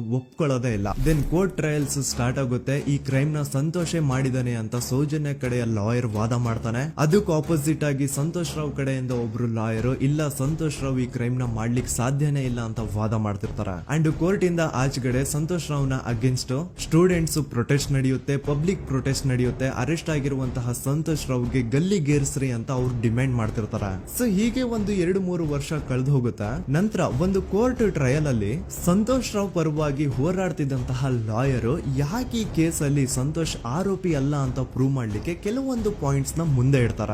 ಅದೇನಂತಂದ್ರೆ, ಮೊದಲನೇದಾಗಿ ಸಂತೋಷ್ ರಾವ್ ಈ ಕ್ರೈಮ್ ನ ಮಾಡಿದಾನೆ ಅಂತ ಒಬ್ರು ಒಂದು ಐ ವಿಟ್ನೆಸ್ ಇರಲ್ಲ. ಇನ್ನೊಂದೇನು ಅಂತಂದ್ರೆ, ಯಾವೊಂದು ಕಂಡೀಷನ್ ಅಲ್ಲಿ, ಯಾವೊಂದು ಬ್ರೂಟಲ್ ಕಂಡೀಷನ್ ಅಲ್ಲಿ ಸೌಜನ್ಯನ ಬಾಡಿ ಸಿಕ್ಕಿತ್ತೋ ಅದನ್ನ ಗಮನದಲ್ಲಿಟ್ಕೊಂಡು ಸ್ವಲ್ಪ ಪ್ರಾಕ್ಟಿಕಲ್ ಆಗಿ ಥಿಂಕ್ ಮಾಡಿದ್ರೆ ಆ ಒಂದು ಭೀಕರ ಕ್ರೈಮ್ ನ ಒಬ್ನೇ ಮಾಡ್ಲಿಕ್ಕೆ ಸಾಧ್ಯನೇ ಇಲ್ಲ. ಇನ್ನೊಂದು ಪಾಯಿಂಟ್ ಏನು ಅಂತಂದ್ರೆ, ಸೌಜನ್ಯನ ಇಂದ ಪೊಲೀಸ್ ಅವ್ರಿಗೆ ಯಾವುದೇ ಸ್ಪರ್ಮ್ ಸ್ಯಾಂಪಲ್ ಸಿಗ್ಬಾರ್ದು ಅಂತ 6 ಇಂಚು ಅಷ್ಟು ಮಣ್ಣು ಹಾಕಿರ್ತಾರ. ಸೊ ಈಗ ನೀವೇ ಹೇಳಿ, ಮೆಂಟಲಿ ಇಲ್ಲಿರುವಂತಹ ಪರ್ಸನ್ಗೆ ಇಷ್ಟೊಂದು ಬುದ್ಧಿವಂತಿಕೆ ಇರುತ್ತಾ ಅನ್ಕೊಳ್ಳಿ. ಅಷ್ಟೊಂದು ಬುದ್ಧಿವಂತಿಕೆ ಅವ್ನಿಗಿದ್ರೂನು ಆ ಕ್ರೈಮ್ ಮಾಡಾದ್ಮೇಲೆ ಅವನ ಊರಿಂದ ಓಡ್ ಹೋಗ್ಬೋದಾಗಿತ್ತು. ಆದ್ರೆ ಮತ್ತ್ಯಾಕೆ ಅವನು ಅದೇ ಊರಲ್ಲೇ ಇರ್ತಾನೆ. ಅಂಡ್ ಸೌಜನ್ಯ ಕೊನೆಯದಾಗಿ ಪ್ರಕೃತಿ ಹಾಸ್ಪಿಟಲ್ ಮುಂದ್ಗಡೆಯಿಂದ ನಡ್ಕೊಂಡು ಹೋಗ್ತಾ ಇರ್ಬೇಕಾದ್ರೆ ಆ ಪ್ರಕೃತಿ ಹಾಸ್ಪಿಟಲ್ ನ ಸೆಕ್ಯೂರಿಟಿ ಗಾರ್ಡ್ ನೋಡ್ತಾನೆ. ಅಂಡ್ ಪ್ರಕೃತಿ ಹಾಸ್ಪಿಟಲ್ ನ ಆಚೆಗಡೆ CCTV ಕ್ಯಾಮರಾನು ಇರುತ್ತೆ. ಸಡನ್ಲಿ ಆ CCTV ಫುಟೇಜ್ ಕೂಡ ಕಾಣೆ ಆಗ್ಬಿಡುತ್ತಾ. ಇನ್ನೊಂದೇನು ಅಂತಂದ್ರೆ, ಸೌಜನ್ಯ ಮರ್ಡರ್ ಆಗಿದ್ದು ನೆಕ್ಸ್ಟ್ ದಿನಾನೇ ಪೊಲೀಸ್ ಅವರು ಆರೋಪಿನ ಹಿಡಿದ್ರು. ಸೊ ಹಾಗಿದ್ದಾಗ ಆ ಕಲೆಕ್ಟ್ ಮಾಡಿರುವಂತಹ ಸ್ಪರ್ಮ್ ಸ್ಯಾಂಪಲ್ಸ್ ನ ಲ್ಯಾಬ್ ಗೆ ಕಳಿಸಿ ಇವನೇ ಆರೋಪಿ ಅಂತ ಕನ್ಫರ್ಮ್ ಮಾಡೋ ಬದಲಾಗಿ ಯಾಕೆ ಪೊಲೀಸ್ ಅವರು ಆ ಸ್ಪರ್ಮ್ ಸ್ಯಾಂಪಲ್ಸ್ ನ ತಮ್ಮ ಹತ್ರನೇ ಇಟ್ಕೊಂಡು 12 ದಿನವರೆಗೂ ಅದಕ್ಕೆ ಫಂಗಸ್ ಹಿಡಿಯೋವರೆಗೂ ಕಾದು ಆಮೇಲೆ ಅದನ್ನ ಲ್ಯಾಬ್ ಕಳಿಸಿದ್ರು. ಅಂಡ್ ಮೇನ್ ಇಂಪಾರ್ಟೆಂಟ್ ಆಗಿ ಸಂತೋಷ್ ರಾವ್ಗೆ ಒಂದು ಗುಪ್ತ ರೋಗ ಇರುತ್ತೆ, ಅದೇ ಫಿಮೋಸಿಸ್ ಅಂತ. ಈ ಕಾಯಿಲೆ ಏನು ಅಂತ ನಾನು ಈ ವಿಡಿಯೋದಲ್ಲಿ ಡೀಟೇಲ್ಡ್ ಆಗಿ ಎಕ್ಸ್ಪ್ಲೈನ್ ಮಾಡ್ಲಿಕ್ಕೆ ಆಗಲ್ಲ. ಜಸ್ಟ್ ತಿಳ್ಕೊಳ್ಳಿ, ಈ ಒಂದು ಕಾಯಿಲೆ ಇರೋರು ಇಂಟಿಮಸಿ ಮಾಡ್ಲಿಕ್ಕೆ ಆಗಲ್ಲ. ಇನ್ ಕೇಸ್ ಮಾಡಿದ್ರು ಅವರು ಸುಖ ಅಲ್ಲ ನರಕ ಕಾಣ್ತಾರ. ಸೊ ಇಷ್ಟೆಲ್ಲ ವ್ಯಾಲಿಡ್ ಪಾಯಿಂಟ್ಸ್, ಇಷ್ಟೆಲ್ಲ ಫ್ಯಾಕ್ಟ್ಸ್ ಕಣ್ ಮುಂದೆ ಇರಬೇಕಾದ್ರೆ ಸ್ಟಿಲ್ ಪೊಲೀಸ್ ಅವರು ಯಾಕೆ ಈ ಕ್ರೈಮ್ ನ ಸಂತೋಷ್ ರಾವೇ ಮಾಡಿದಾನೆ ಅಂತ ಇವನ್ ಹಿಂದೆ ಬಿದ್ದಿದ್ದಾರೆ. ಯಾಕೆ ಅವರು ಈ ಕ್ರೈಮ್ ಇವನ್ ಬಿಟ್ರೆ ಬೇರೆ ಯಾರಾದ್ರೂ ಮಾಡಿರ್ಬೋದಲ್ಲ ಅಂತ ಆ ಆಂಗಲ್ ಅಲ್ಲಿ ಇನ್ವೆಸ್ಟಿಗೇಷನ್ ಮಾಡ್ತಿಲ್ವಲ್ಲ ಅಂತ ಪೊಲೀಸ್ ಅವರ ಇನ್ವೆಸ್ಟಿಗೇಷನ್ ಮೇಲೆ ಈಗ ಕ್ವಶನ್ ಬರುತ್ತೆ. So after hearing all of this, ಎಲ್ಲರಿಗೂ ಈಗ ಪೊಲೀಸ್ ಅವರ ಇನ್ವೆಸ್ಟಿಗೇಷನ್ ಇನ್ವೆಸ್ಟಿಗೇಷನ್ ಮೇಲೆ ಡೌಟ್ ಬರುತ್ತೆ. ಅಂಡ್ ಈವನ್ ಸೌಜನ್ಯ ಅವ್ರ ಮನೆಯವರು ಕೂಡ ನಿಜವಾದ ಆರೋಪಿ ಸಂತೋಷ್ ಅಲ್ಲ ಅಂತ ತಮ್ಮ ಅಭಿಪ್ರಾಯನ ವ್ಯಕ್ತಪಡಿಸ್ತಾರೆ. ಆಗ ಅಲ್ಲಿವರೆಗೂ ಸಂತೋಷ್ ರಾವ್ನ ಗಲ್ಲಿಗೇರಿಸಿ ಅಂತ ಏನು student protest and public protest ಎಲ್ಲ ನಡೀತಾ ಇತ್ತು, ಈಗ ಅದೆಲ್ಲ ನಿಂತ್ ಹೋಗಿ ಎಲ್ಲಾ ಹೇಟ್ ರೇಟ್ ಪೊಲೀಸ್ ಅವ್ರ ಕಡೆಗೆ ಹೋಗುತ್ತೆ. ಪೊಲೀಸ್ ಅವರು ಈ ಕೇಸಲ್ಲಿ ಕರಪ್ಟ್ ಆಗಿದ್ದಾರೆ, ಪೊಲೀಸ್ ಅವರೇ ಸತ್ಯ ಮುಚ್ಚಿಡ್ಲಿಕ್ಕೆ ಟ್ರೈ ಮಾಡ್ತಿದ್ದಾರೆ. ಹಾಗಾಗಿ ಈ ಕೇಸ್ ನ ಇನ್ಮುಂದೆ ಪೊಲೀಸ್ ಅವರಲ್ಲದೆ ಸಿಬಿಐ ಅವರು ಇನ್ವೆಸ್ಟಿಗೇಷನ್ ಮಾಡಬೇಕು, ಈ ಕೇಸ್ ನ ಸಿಬಿಐ ಒಪ್ಸಿ ಅಂತ ಅಗೇನ್ ಪ್ರೊಟೆಸ್ಟ್ ಗಳು ಸ್ಟಾರ್ಟ್ ಆಗ್ತವೆ. ಸೊ ಧರ್ಮಸ್ಥಳದಲ್ಲಿ ಇಷ್ಟೊಂದು ಹೋರಾಟಗಳಾಗ್ತಿದಾವೆ, ಒಬ್ಳು ಹುಡುಗಿ ಜೊತೆ ಇಷ್ಟೊಂದು ಅನ್ಯಾಯ ಆಗಿದೆ, ಆದ್ರೂ ಸಹ ಧರ್ಮಾಧಿಕಾರಿ ಏನು ಮಾತೇ ಆಡ್ತಿಲ್ವಲ್ಲ ಈ ಹುಡುಗಿ ಬಗ್ಗೆ ಅಂತ ಜನರು ಪ್ರಶ್ನೆ ಮಾಡಿದಾಗ ಆಗ ಧರ್ಮಾಧಿಕಾರಿನೂ ಜನರು ಮುಂದೆ ಬಂದ್ಬಿಟ್ಟು ಈ ಕೇಸ್ ನ ಸಿಬಿಐ ಒಪ್ಸಿ ಅಂತ ಹೋರಾಟ ಮಾಡ್ತಾರ. ನಂತರ ಈ ಒಂದು ಕೇಸು ಪೊಲೀಸ್ ಅವರಿಂದ ಸಿಬಿಐ ಕೈಗೆ ಹೋಗುತ್ತೆ. ಸಿಬಿಐ ಕೈಗೆ ಹೋಗಿದ ತಕ್ಷಣ ಇಲ್ಲೇನು ಸತ್ಯ ಹೊರಗ್ ಬಂದಿಲ್ಲ.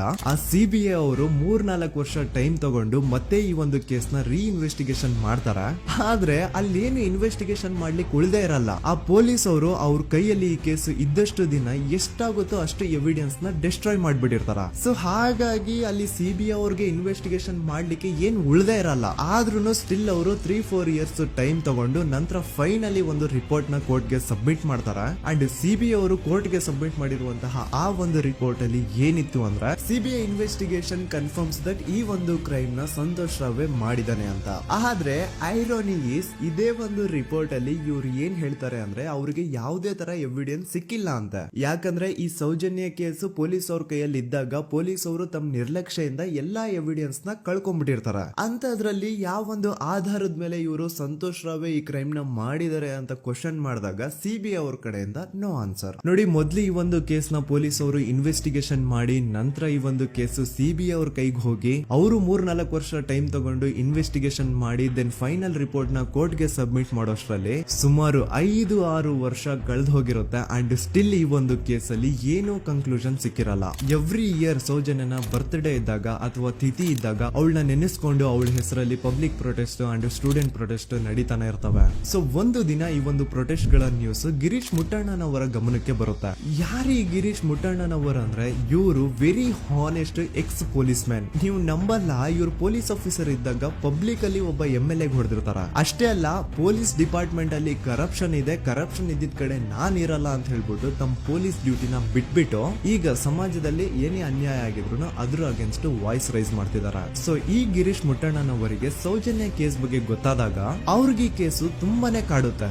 ಅಲ್ಲ, ಇಷ್ಟೊಂದು ವರ್ಷಗಳಾಗೋಯ್ತು ಆ ಹುಡುಗಿ ಜೊತೆ ಅನ್ಯಾಯ ಆಗಿ, ಸ್ಟಿಲ್ ಈ ಒಂದು ಕೇಸ್ ನ ಕನ್ಕ್ಲೂಷನ್ ಸಿಕ್ತಿಲ್ವಲ್ಲ, ಏನ್ ನಡೀತಿದೆ ಧರ್ಮಸ್ಥಳದಲ್ಲಿ ಅರ್ಥ ಆಗ್ತಿಲ್ವಲ್ಲ ಅಂತ ಈ ಗಿರೀಶ್ ಅವರು ತಮ್ಮ ಹಳೆ ಪೊಲೀಸ್ ಕಾಂಟ್ಯಾಕ್ಟ್ಸ್ ನ ಯೂಸ್ ಮಾಡ್ಕೊಂಡು ಆ ಸೌಜನ್ಯ ಕೇಸ್ ಫೈಲ್ ನ ಒಂದು ಕಾಪಿನ ತಮ್ಮ ಹತ್ರ ತರಿಸ್ಕೋತಾರ. ಆ ಒಂದು ಕೇಸ್ ಫೈಲ್ ಅಲ್ಲಿ ಸೌಜನ್ಯ ಬಗ್ಗೆ ಅಷ್ಟೇ ಅಲ್ಲದೆ ಸಂತೋಷ್ ರಾವ್ ಬಗ್ಗೆನೂ ಇನ್ಫಾರ್ಮೇಶನ್ ಇರುತ್ತೆ. ಅಂಡ್ ಗಿರೀಶ್ ಅವರು ಸಂತೋಷ್ ಬಗ್ಗೆ ಇರುವಂತಹ ಇನ್ಫಾರ್ಮೇಶನ್ ನೋಡ್ತಾ ಇರ್ಬೇಕಾದ್ರೆ ಅವರು ಒಂದು ವಿಷಯನ ನೋಟಿಸ್ ಮಾಡ್ತಾರ. ಅದೇನಂತಂದ್ರೆ ಪೊಲೀಸ್ ಅವರು ಸಂತೋಷ್ ರಾವ್ನ ಬರೀ ಸೌಜನ್ಯ ಕೇಸಲ್ಲಿ ಒಂದೇ ಫಿಟ್ ಮಾಡಿರಲ್ಲ, ಸೌಜನ್ಯ ಸಾಯೋಕ್ಕಿಂತ 20 ದಿನ ಹಿಂದೆ ಧರ್ಮಸ್ಥಳದಲ್ಲೇ ನಡೆದಿರುವಂತಹ ಒಂದು ಕ್ರೈಮ್ ಅಲ್ಲಿನೂ ಸಹ ಸಂತೋಷ್ ರಾವ್ ಆರೋಪಿ ಅಂತ ಮೆನ್ಷನ್ ಮಾಡಿರ್ತಾರ. ಸೊ ಸೌಜನ್ಯ ಕೇಸ್ ಬಿಟ್ಟು ಆ ಇನ್ನೊಂದು ಕೇಸ್ ಯಾವ್ದು, ಅದಕ್ಕೂ ಸಂತೋಷ್ಗೂ ಏನ್ ಸಂಬಂಧ, ಅದ್ರಲ್ಲಿ ಯಾಕೆ ಸಂತೋಷ್ನ ಪೊಲೀಸ್ ಅವರು ಫಿಟ್ ಮಾಡಿದ್ರು ಅಂತ ಪ್ರತಿಯೊಂದು ಹೇಳ್ತೀನಿ. ಆದ್ರೆ ನಾನಿಲ್ಲಿ ಯಾರ್ದು ರಿಯಲ್ ನೇಮ್ಸ್ ನ ಬಳಸಲ್ಲ. ಯಾಕಂದ್ರೆ ಮುಂದೆ ಕೇಸಲ್ಲಿ ತುಂಬಾ ದೊಡ್ಡ ಪವರ್ಫುಲ್ ವ್ಯಕ್ತಿಗಳ ಹೆಸರುಗಳು ಬರ್ತವೆ. ಅಂಡ್ ನನ್ ವಿಡಿಯೋ ಯೂಟ್ಯೂಬ್ ಇಂದ ಡಿಲೀಟ್ ಆಗೋದು ನನ್ಗೆ ಇಷ್ಟ ಇಲ್ಲ. ಹಾಗಾಗಿ ನಾನಿಲ್ಲಿ ಯಾರ್ದು ರಿಯಲ್ ನೇಮ್ಸ್ ನ ಬಳಸ್ತಿಲ್ಲ. ಬಟ್ ಯಾರ ಬಗ್ಗೆ ಹೇಳ್ತಿದ್ದೀನಿ ಅಂತ ಒಂದ್ ಸ್ವಲ್ಪ ನೀವೇ ಅರ್ಥ ಮಾಡ್ಕೊಳ್ಳಿ. ನೋಡಿ, ಧರ್ಮಸ್ಥಳದಲ್ಲಿ ಮಾಫಿಯಾ ಕೈಂಡ್ ಆಫ್ ನಡೆಸ್ತಿರುವಂತಹ ಒಂದು ವೆರಿ ಪವರ್ಫುಲ್ ಗೌಡ್ರು ಕುಟುಂಬ ಇದೆ. ಇವ್ರ ಹತ್ರ ಬೇಜನ್ ಆಸ್ತಿ, ಬೇಜನ್ ದುಡ್ಡು, ಬೇಜನ್ ಪವರ್, ಬೇಜನ್ ಇನ್ಫ್ಲೂಯೆನ್ಸ್ ಎಲ್ಲಾನು ಇದೆ. ಆ ಊರಲ್ಲಿ ಈ ಗೌಡ್ರು ಕುಟುಂಬದ್ದು ಎಷ್ಟೊಂದು ಕಂಟ್ರೋಲ್ ಇದೆ ಅಂತಂದ್ರೆ ಅವ್ರನ್ನ ಎದುರು ಹಾಕೊಳ್ಳೋರೆ ಯಾರು ಇಲ್ಲ. ಅಂಡ್ ಈ ಒಂದು ಗೌಡ್ರು ಕುಟುಂಬ ಒಂದು ಪ್ರೈವೇಟ್ ಟ್ರಸ್ಟ್ ಹೆಸರಲ್ಲಿ ಒಂದು ವೆರಿ ಪಾಪ್ಯುಲರ್ ದೇವಸ್ಥಾನನ ಸುಮಾರು ವರ್ಷಗಳಿಂದ ತಲೆ ಮಾರುಗಳಿಂದನೂ ನಡ್ಸ್ಕೊಂಡ್ ಬಂದಿರ್ತಾರ. ಅದೇ ಒಂದು ದೇವಸ್ಥಾನದಲ್ಲಿ 60 ವರ್ಷ ವಯಸ್ಸಾಗಿರುವಂತಹ ನಾರಾಯಣ ಅನ್ನೋ ಒಬ್ಬ ವ್ಯಕ್ತಿ ಮಾವುತನಾಗಿ ಕೆಲಸ ಮಾಡ್ತಿರ್ತಾನೆ. ನಾರಾಯಣ ಅವ್ರ ತಂದೆನೂ ಅದೇ ದೇವಸ್ಥಾನದಲ್ಲಿ ಮಾವುತಾಗಿ ಕೆಲಸ ಮಾಡ್ತಾ ಇದ್ರು, ಅವ್ರ ತಂದೆನೂ ಅದೇ ದೇವಸ್ಥಾನದಲ್ಲಿ ಮಾವುತಾಗಿ ಕೆಲಸ ಮಾಡ್ತಾ ಇದ್ರು. ಸೊ ಹೀಗೆ ತಲೆ ಮಾರುಗಳಿಂದ ಮಾವುತಾಗಿನೇ ನಾರಾಯಣನ ಕುಟುಂಬ ಆ ಒಂದು ದೇವಸ್ಥಾನದಲ್ಲಿ ಕೆಲಸ ಮಾಡ್ತಾ ಇರುತ್ತೆ. ಸೊ ಒಮ್ಮೆ ತುಂಬಾ ವರ್ಷಗಳ ಹಿಂದೆ ನಾರಾಯಣ ಅವ್ರ ತಂದೆ ಆ ದೇವಸ್ಥಾನದಲ್ಲಿ ಮಾವುತಾಗಿ ಕೆಲಸ ಮಾಡ್ತಾ ಇರ್ಬೇಕಾದ್ರೆ ಆಗಿನ ದೇವಸ್ಥಾನದ ಧರ್ಮಾಧಿಕಾರಿ ಆ ಮಾವುತನ ಕೆಲಸದ ಮೇಲೆ ಇರುವಂತಹ ನಿಷ್ಠೆ, ಅವನ ನಿಯತ್ತು ಅಂಡ್ ತಲೆಮಾರುಗಳಿಂದ ಅವರು ದೇವಸ್ಥಾನಕ್ಕೆ ಸಲ್ಲಿಸ್ತಿರುವಂತಹ ಸೇವೆನ ಮೆಚ್ಚಿ ಆ ಧರ್ಮಾಧಿಕಾರಿ ಆ ನಾರಾಯಣ ಅವ್ರ ತಂದೆ ಆ ಮಾವುತನಿಗೆ ಒಂದು ಜಮೀನ್ ಕೊಡ್ತಾರೆ ಆಸ್ ಎ ಗಿಫ್ಟ್ ಆಗಿ. ಸೊ ಈಗ ಫ್ಲಾಶ್ ಬ್ಯಾಕ್ ಇಂದ ಒಂದ್ ಸ್ವಲ್ಪ ಮುಂದೆ ಬರುವ 2010-11ರಲ್ಲಿ ಯಾವೊಂದು ಜಮೀನ ಆಗಿನ ಧರ್ಮಾಧಿಕಾರಿ ನಾರಾಯಣ ಅವ್ರ ತಂದೆಗೆ ಆಸ್ ಎ ಗಿಫ್ಟ್ ಆಗಿ ಕೊಟ್ಟಿದ್ರು, ಈಗ ನಾರಾಯಣ ಅವ್ರ ತಂದೆ ಸತ್ ಹೋಗಿ ಆ ಒಂದು ಜಮೀನು ನಾರಾಯಣ ಹೆಸರಿಗೆ ಆಗಿರುತ್ತೆ. ಅಂಡ್ ಆಗಷ್ಟೇ ಗೊತ್ತಾಗುತ್ತೆ ಆ ಜಮೀನ ವೆರಿ ಆಪೋಸಿಟ್ ಒಂದು ದೊಡ್ಡ ಹೈವೇ ಬರ್ತಿದೆ ಅಂಡ್ ಅದರಿಂದ ಜಮೀನ ರೇಟು 10 ಪಟ್ಟು ಜಾಸ್ತಿ ಆಗುತ್ತೆ ಅಂತ. ಸೊ ಈ ವಿಷಯ ಗೊತ್ತಾಗಿ ನೋಡಿ ದಾನ ಮಾಡದಂತಹ ಧರ್ಮಾಧಿಕಾರಿ ಅಂತೂ ಸತ್ ಹೋದ್ರು, ಆದ್ರೆ ಅವ್ರ ಮುಂದಿನ ಪೀಳಿಗೆ ಅವ್ರಿಗೆ ಈ ಜಮೀನ್ ಮೇಲೆ ಕಣ್ಬಿದ್ದು ನಾರಾಯಣ ಅವ್ರ ಹತ್ರ ಆ ಜಾಗನ ವಾಪಸ್ ಕೇಳ್ತಾರ. ಆದ್ರೆ ನಾರಾಯಣ ಕೊಡಲ್ಲ. ಇಲ್ಲ ನಾನ್ ಯಾಕೆ ಕೊಡ್ಲಿ, ನಮ್ ತಂದೆಯಿಂದ ಸಿಕ್ಕಿರುವಂತಹ ಜಮೀನ್ ಇದು, ನಮ್ ತಂದೆಯ ಕೊನೆ ಗುರುತು ಇದು ನನ್ನ ಹತ್ರ ಇರೋದು, ಸೊ ಇದನ್ನ ನಾನ್ ಯಾವುದೇ ಕಾರಣಕ್ಕೂ ಬಿಟ್ಕೊಡಲ್ಲ ಅಂತ ಆ ಗೌಡ್ರು ಕುಟುಂಬನ ನಾರಾಯಣ ಎದುರು ಹಾಕೋತಾರ. ಆಗ ಗೌಡ್ರು ಕುಟುಂಬದವ್ರಿಗೆ ಕೋಪ ಬಂದು ಅವ್ರೇನ್ ಮಾಡ್ತಾರೆ ಅಂದ್ರೆ ನಾರಾಯಣ ಮನೆಗೆ ನೀರಿನ ಸಪ್ಲೈ ಇರುತ್ತಲ್ವಾ ಅದನ್ನ ಬಂದ್ ಮಾಡ್ತಾರ, ಎಲೆಕ್ಟ್ರಿಸಿಟಿ ಸಪ್ಲೈನು ಕಟ್ ಆಫ್ ಮಾಡ್ತಾರ, ಊರಲ್ಲಿರುವಂತಹ ಎಲ್ಲಾ ಚರಂಡಿಗಳನ್ನ ಕ್ಲೀನ್ ಮಾಡಿ ಆ ಕಸ ಏನಿರುತ್ತೋ ಅದನ್ನ ತಂದು ನಾರಾಯಣ ಮನೆ ಮುಂದೆ ಹಾಕ್ತಾರ. ಇಷ್ಟೇ ಅಲ್ಲ, ನಾರಾಯಣ ಅವ್ರ ಹೆಂಡತಿ ಮಕ್ಕಳು ಎಲ್ಲಾದ್ರೂ ಆಚೆ ಹೋಗ್ತಾ ಬರ್ತಾ ಇದ್ರೆ ಅವ್ರನ್ನ ಕೆಟ್ಟದಾಗ ಬೈಯೋದು, ಹೊಡ್ಕೊಳ್ಳೋದು, ಬಡ್ಕೊಳ್ಳೋದೆಲ್ಲ ಮಾಡ್ತಿರ್ತಾರ. ಇಷ್ಟೆಲ್ಲ ಆಗ್ತಾ ಇದ್ರು ಸ್ಟಿಲ್ ನಾರಾಯಣ ಮಾತ್ರ ಆ ಜಾಗನ ಬಿಟ್ಕೊಡಲ್ಲ. ಆ ಜಾಗದ್ಗೋಸ್ಕರ ನೀನ್ ಬೇಕಿದ್ರೆ ಇದನ್ನೆಲ್ಲ ಸಹಿಸ್ಕೊಂಡಿರಪ್ಪ, ನಮ್ ಕೈಲಂತೂ ಆಗಲ್ಲ ಅಂತ ನಾರಾಯಣನ ಹೆಂಡತಿ ಮಕ್ಕಳು ಅವನ್ನ ಬಿಟ್ಟು ಬೇರೆ ಊರಿಗೆ ಹೋಗ್ಬಿಡ್ತಾರ. ಈಗ ಮನೆಯಲ್ಲಿ ನಾರಾಯಣ ಅಂಡ್ 45 ವರ್ಷ ವಯಸ್ಸಿರುವಂತಹ ನಾರಾಯಣ ಅವ್ರ ತಂಗಿ ಯಮುನಾ ಅವ್ರು ಮಾತ್ರ ಇಬ್ರೇ ಇರ್ತಾ ಇದ್ರು. ಸೊ ಒಂದೊಳ್ಳೆ ಅವಕಾಶ ನೋಡ್ಕೊಂಡು 21 ಸೆಪ್ಟೆಂಬರ್ 2012 ಮನೆಯಲ್ಲಿ ನಾರಾಯಣ ಹಾಗೂ ಯಮುನಾ ಇರ್ಬೇಕಾದ್ರೆ ಯಾರೋ ಮನೆ ಒಳಗಡೆ ನುಗ್ಗಿ ನಾರಾಯಣನ್ಗೆ ಹೊಡೆದು ಯಮುನಾಗೂ ಸಹ ಹೊಡೆದು ನಂತರ ಅವಳು ಮಾಡಿ ದೆನ್ ನಾರಾಯಣ ಹಾಗೂ ಯಮುನನ ತಲೆನ ಒಂದು ರುಬ್ಬೋ ಗುಂಡಿಂದ ಚಚ್ಚಿ ಸಾಯಿಸ್ಬಿಡ್ತಾರ. ಈ ಕೊಲೆ ಆಗಿದ್ದು ಕಳ್ಳತನಗೋಸ್ಕರ ಅಂತ ಪೊಲೀಸ್ ಅವರು ತಮ್ಮ ರಿಪೋರ್ಟ್ ಅಲ್ಲಿ ಬರೀತಾರ. ಆದ್ರೆ ಪಾಯಿಂಟ್ ಏನ್ ಗೊತ್ತಾ, ಆ ಮನೇಲಿ ಒಂದ್ ಸ್ವಲ್ಪನೂ ಹಣ ಆಗ್ಲಿ ಅಥವಾ ಬಂಗಾರ ಆಗ್ಲಿ ಕಳ್ಳತನ ಆಗಿರಲ್ಲ. ಕಳ್ಳತನ ಆಗಿರೋದು ಕೇವಲ ಆ ಮೇನ್ ರೋಡ್ ಅಲ್ಲಿ ಇದ್ದಂತಹ ಪ್ರಾಪರ್ಟಿ ಪೇಪರ್ಸ್. ಎಂತ ಕೋಇನ್ಸಿಡೆನ್ಸ್ ನೋಡಿ, ಯಾವ ಒಂದು ಜಮೀನಿನ ಪತ್ರ ನಾರಾಯಣ ಮನೆಯಿಂದ ಕಳ್ಳತನ ಆಗಿದ್ವೋ ಅದೇ ಒಂದು ಜಮೀನಲ್ಲಿ 10 ವರ್ಷ ಆದ ನಂತರ ಒಂದು ದೊಡ್ಡ ಹೋಟೆಲ್ ಸ್ಥಾಪನೆ ಆಗುತ್ತೆ ಅಂಡ್ ಆ ಹೋಟೆಲ್ ನ ಇನಾಗ್ರೇಷನ್ ಗೆ ಚಿಕ್ಕ ಗೌಡ್ರು ಬರ್ತಾರ. ಸೊ ಈಗೇನು ನಾರಾಯಣ ಹಾಗೂ ಯಮುನನ ಕೊಲೆ ಆಗಿದ್ಯೋ ಇದಾಗಿದ್ದು 20 ದಿನ ಆದ್ಮೇಲೆ ಸೌಜನ್ಯ ಜೊತೆ ಅಂತ ನಿರ್ದಯ ಘಟನೆ ಆಗಿದ್ದು. ಸೊ ಪೊಲೀಸ್ ಅವರು ಸೌಜನ್ಯ ಕೇಸಲ್ಲಿ ಸಂತೋಷ್ ರಾವ್ನ ಫಿಟ್ ಮಾಡೋದಲ್ದೆ ಈ ಒಂದು ನಾರಾಯಣ ಹಾಗೂ ಯಮುನಾ ಕೇಸಲ್ಲೂ ಸಹ ಸಂತೋಷ್ ರಾವ್ನೆ ಫಿಟ್ ಮಾಡಿರ್ತಾರ. ಇಲ್ಲಿ ಡೇಟ್ಸ್ ನ ಸ್ವಲ್ಪ ನೆನ್ಪಿಟ್ಕೊಳ್ಳಿ. ನಾರಾಯಣ ಹಾಗೂ ಯಮುನನ ಕೊಲೆ ಆಗಿದ್ದು 21 ಸೆಪ್ಟೆಂಬರ್ 2012 ಅಂಡ್ ಸಂತೋಷ್ ರಾವ್ ಧರ್ಮಸ್ಥಳ ಬಂದಿದ್ದು 9 ಅಕ್ಟೋಬರ್ 2012, 20 ದಿನ ಆದ್ಮೇಲೆ. ಸೊ ನಾರಾಯಣ ಹಾಗೂ ಯಮುನನ ಕೊಲೆ ಆದಾಗ ಊರಲ್ಲೇ ಇಲ್ದೆ ಎಲ್ಲೋ ಶೃಂಗೇರಿಯಲ್ಲಿ ಯಾವುದೋ ಒಂದು ಹೋಟೆಲ್ ಅಲ್ಲಿ ಕೆಲಸ ಮಾಡ್ತಿದ್ದಂತಹ ಸಂತೋಷ್ ರಾವ್ ಹೇಗೆ ಈ ಒಂದು ಕೇಸಲ್ಲಿ ಆರೋಪಿ ಆಗ್ತಾನೆ? ಸೊ ಇದೇ ಒಂದು ಪಾಯಿಂಟ್ ನ ನೋಟಿಸ್ ಮಾಡಿ ಗಿರೀಶ್ ಮುಟ್ಟಣ್ಣನವರು ಧರ್ಮಸ್ಥಳಕ್ಕೆ ಬಂದು ಸಂತೋಷ್ ನ ಲಾಯರ್ ಜೊತೆ ಡಿಸ್ಕಸ್ ಮಾಡ್ತಾರ. ದೆನ್ ಫೈನಲಿ ಏನೋ ತಪ್ಪು ಮಾಡದೆ ಸುಳ್ಳು ಆರೋಪಗಳಿಂದ ಕರಪ್ಟ್ ಪೊಲೀಸ್ ಆಫೀಸರ್ಸ್ ನ ಮಿಸ್ಲೀಡಿಂಗ್ ಇನ್ವೆಸ್ಟಿಗೇಷನ್ ಇಂದ ಸಂತೋಷ್ ರಾವ್ ತನ್ನ ಜೀವನದ 8-10 ವರ್ಷನ ಜೈಲಲ್ಲಿ ಕಳೆದು ಫೈನಲಿ ರಿಲೀಸ್ ಆಗ್ತಾನೆ. ಒಂಥರ ಈ ಕೇಸಿಂದ ಸಂತೋಷ್ ರಾವ್ನ ಇಡೀ ಲೈಫ್ ಸ್ಪಾಯ್ಲ್ ಆಗೋಯ್ತು. ಈಗ ಸಂತೋಷ್ ರಾವ್ ರಿಯಲ್ ಆರೋಪಿ ಅಲ್ಲ ಅಂತ ಕೋರ್ಟ್ ಅಲ್ಲಿ ಪ್ರೂವ್ ಆಯ್ತು. ಹಾಗಿದ್ರೆ ರಿಯಲ್ ಆರೋಪಿ ಯಾರು? ಪೊಲೀಸ್ ಅವರು ಯಾಕೆ ಕೇಸಲ್ಲಿ ಇಷ್ಟೊಂದು ಅನ್ಫೇರ್ ಇನ್ವೆಸ್ಟಿಗೇಷನ್ ಮಾಡಿದ್ರು? ಯಾರ ರಿಯಲ್ ಹೆಸರನ್ನ ಮುಚ್ಚಿಡ್ಲಿಕ್ಕೆ ಪೊಲೀಸ್ ಆಫೀಸರ್ಸ್ ಈ ಒಂದು ಕೇಸಲ್ಲಿ ಸಂತೋಷ್ ರಾವ್ನ ಸಿಗ್ಹಾಕ್ಸಿದ್ರು? ಇದೆಲ್ಲ ಥಿಂಕ್ ಮಾಡ್ತಾ ಹೋದ್ರೆ ನೋಡಿ ಆ ಊರಲ್ಲಿ ಆ ಪೊಲೀಸ್ ಆಫೀಸರ್ಸ್ ಗೆ ಲಂಚ ಕೊಡೋಷ್ಟು, ಒಂದು ಪೊಲೀಸ್ ಇನ್ವೆಸ್ಟಿಗೇಷನ್ ನ ಸ್ಟಾಪ್ ಮಾಡೋಷ್ಟು ಅಥವಾ ಇನ್ವೆಸ್ಟಿಗೇಷನ್ ನ ಮಿಸ್ಲೀಡ್ ಮಾಡೋಷ್ಟು ಇನ್ಫ್ಲೂಯೆನ್ಸ್ ಆಗ್ಲಿ, ಪವರ್ ಆಗ್ಲಿ ಅಥವಾ ಮನಿ ಆಗ್ಲಿ ಊರಿನ ಗೌಡ್ರು ಹತ್ರ ಮಾತ್ರ ಇದ್ದಿದ್ದು. ಸೊ ಈಗ ಸಂಶಯದ ಮುಳ್ಳು ಗೌಡ್ರು ಕಡೆ ತಿರುಗುತ್ತಾ ನೋಡಿ. ಪೊಲೀಸ್ ಅವರು ಸುಮ್ನೆ ಸಂತೋಷ್ ರಾವ್ನ ನಾರಾಯಣ ಹಾಗೂ ಯಮುನಾ ಕೇಸಲ್ಲಿ ಫಿಟ್ ಮಾಡಿದ್ರು. ಈಗ ಆ ಒಂದು ಕೊಲೆ ಪ್ರಕರಣಕ್ಕೂ ಸಂತೋಷ್ ರಾವ್ಗೂ ಏನು ಸಂಬಂಧನ ಇರ್ಲಿಲ್ಲ. ಹಂಗೆ ಥಿಂಕ್ ಮಾಡಿ ನಾರಾಯಣ ಸತ್ರೆ ಅಥವಾ ಅವನ ತಂಗಿ ಯಮುನಾ ಸತ್ರೆ ಯಾರಿಗ ಅಡ್ವಾಂಟೇಜ್ ಆಗುತ್ತೆ? ಊರಿನ ಗೌಡ್ರಿಗೆ, ಯಾಕಂದ್ರೆ ಅವ್ರಿಗ ಜಮೀನ್ ಸಿಗುತ್ತಾ. ಸೊ ಈಗ ನಾರಾಯಣ ಹಾಗೂ ಯಮುನಾ ಕೇಸಲ್ಲಿ ಸಂತೋಷ್ ರಾವ್ ಆರೋಪಿ ಅಲ್ಲ ಅಂತ ಪ್ರೂವ್ ಆದ್ಮೇಲೆ ಹಾಗಿದ್ರೆ ಆ ಕೊಲೆ ಮಾಡ್ದವ್ರು ಯಾರು ಅಂತ ಹಾಗೆ ಥಿಂಕ್ ಮಾಡಿದ್ರೆ ಗಿರೀಶ್ ಮುಟ್ಟಣ್ಣನವರಿಗೆ ಆ ಊರಿನ ಗೌಡ್ರ ಮೇಲೆ ಡೌಟ್ ಬರುತ್ತೆ. ಅದೇ ಒಂದು ಡೌಟ್ ಅಲ್ಲಿ ಗಿರೀಶ್ ಮುಟ್ಟಣ್ಣನವರು ಮಹೇಶ್ ತಿಮ್ರೊಡ್ಡಿ ಅಂತ ಇನ್ನೊಬ್ರ ಜೊತೆ ಸೇರ್ಕೊಂಡು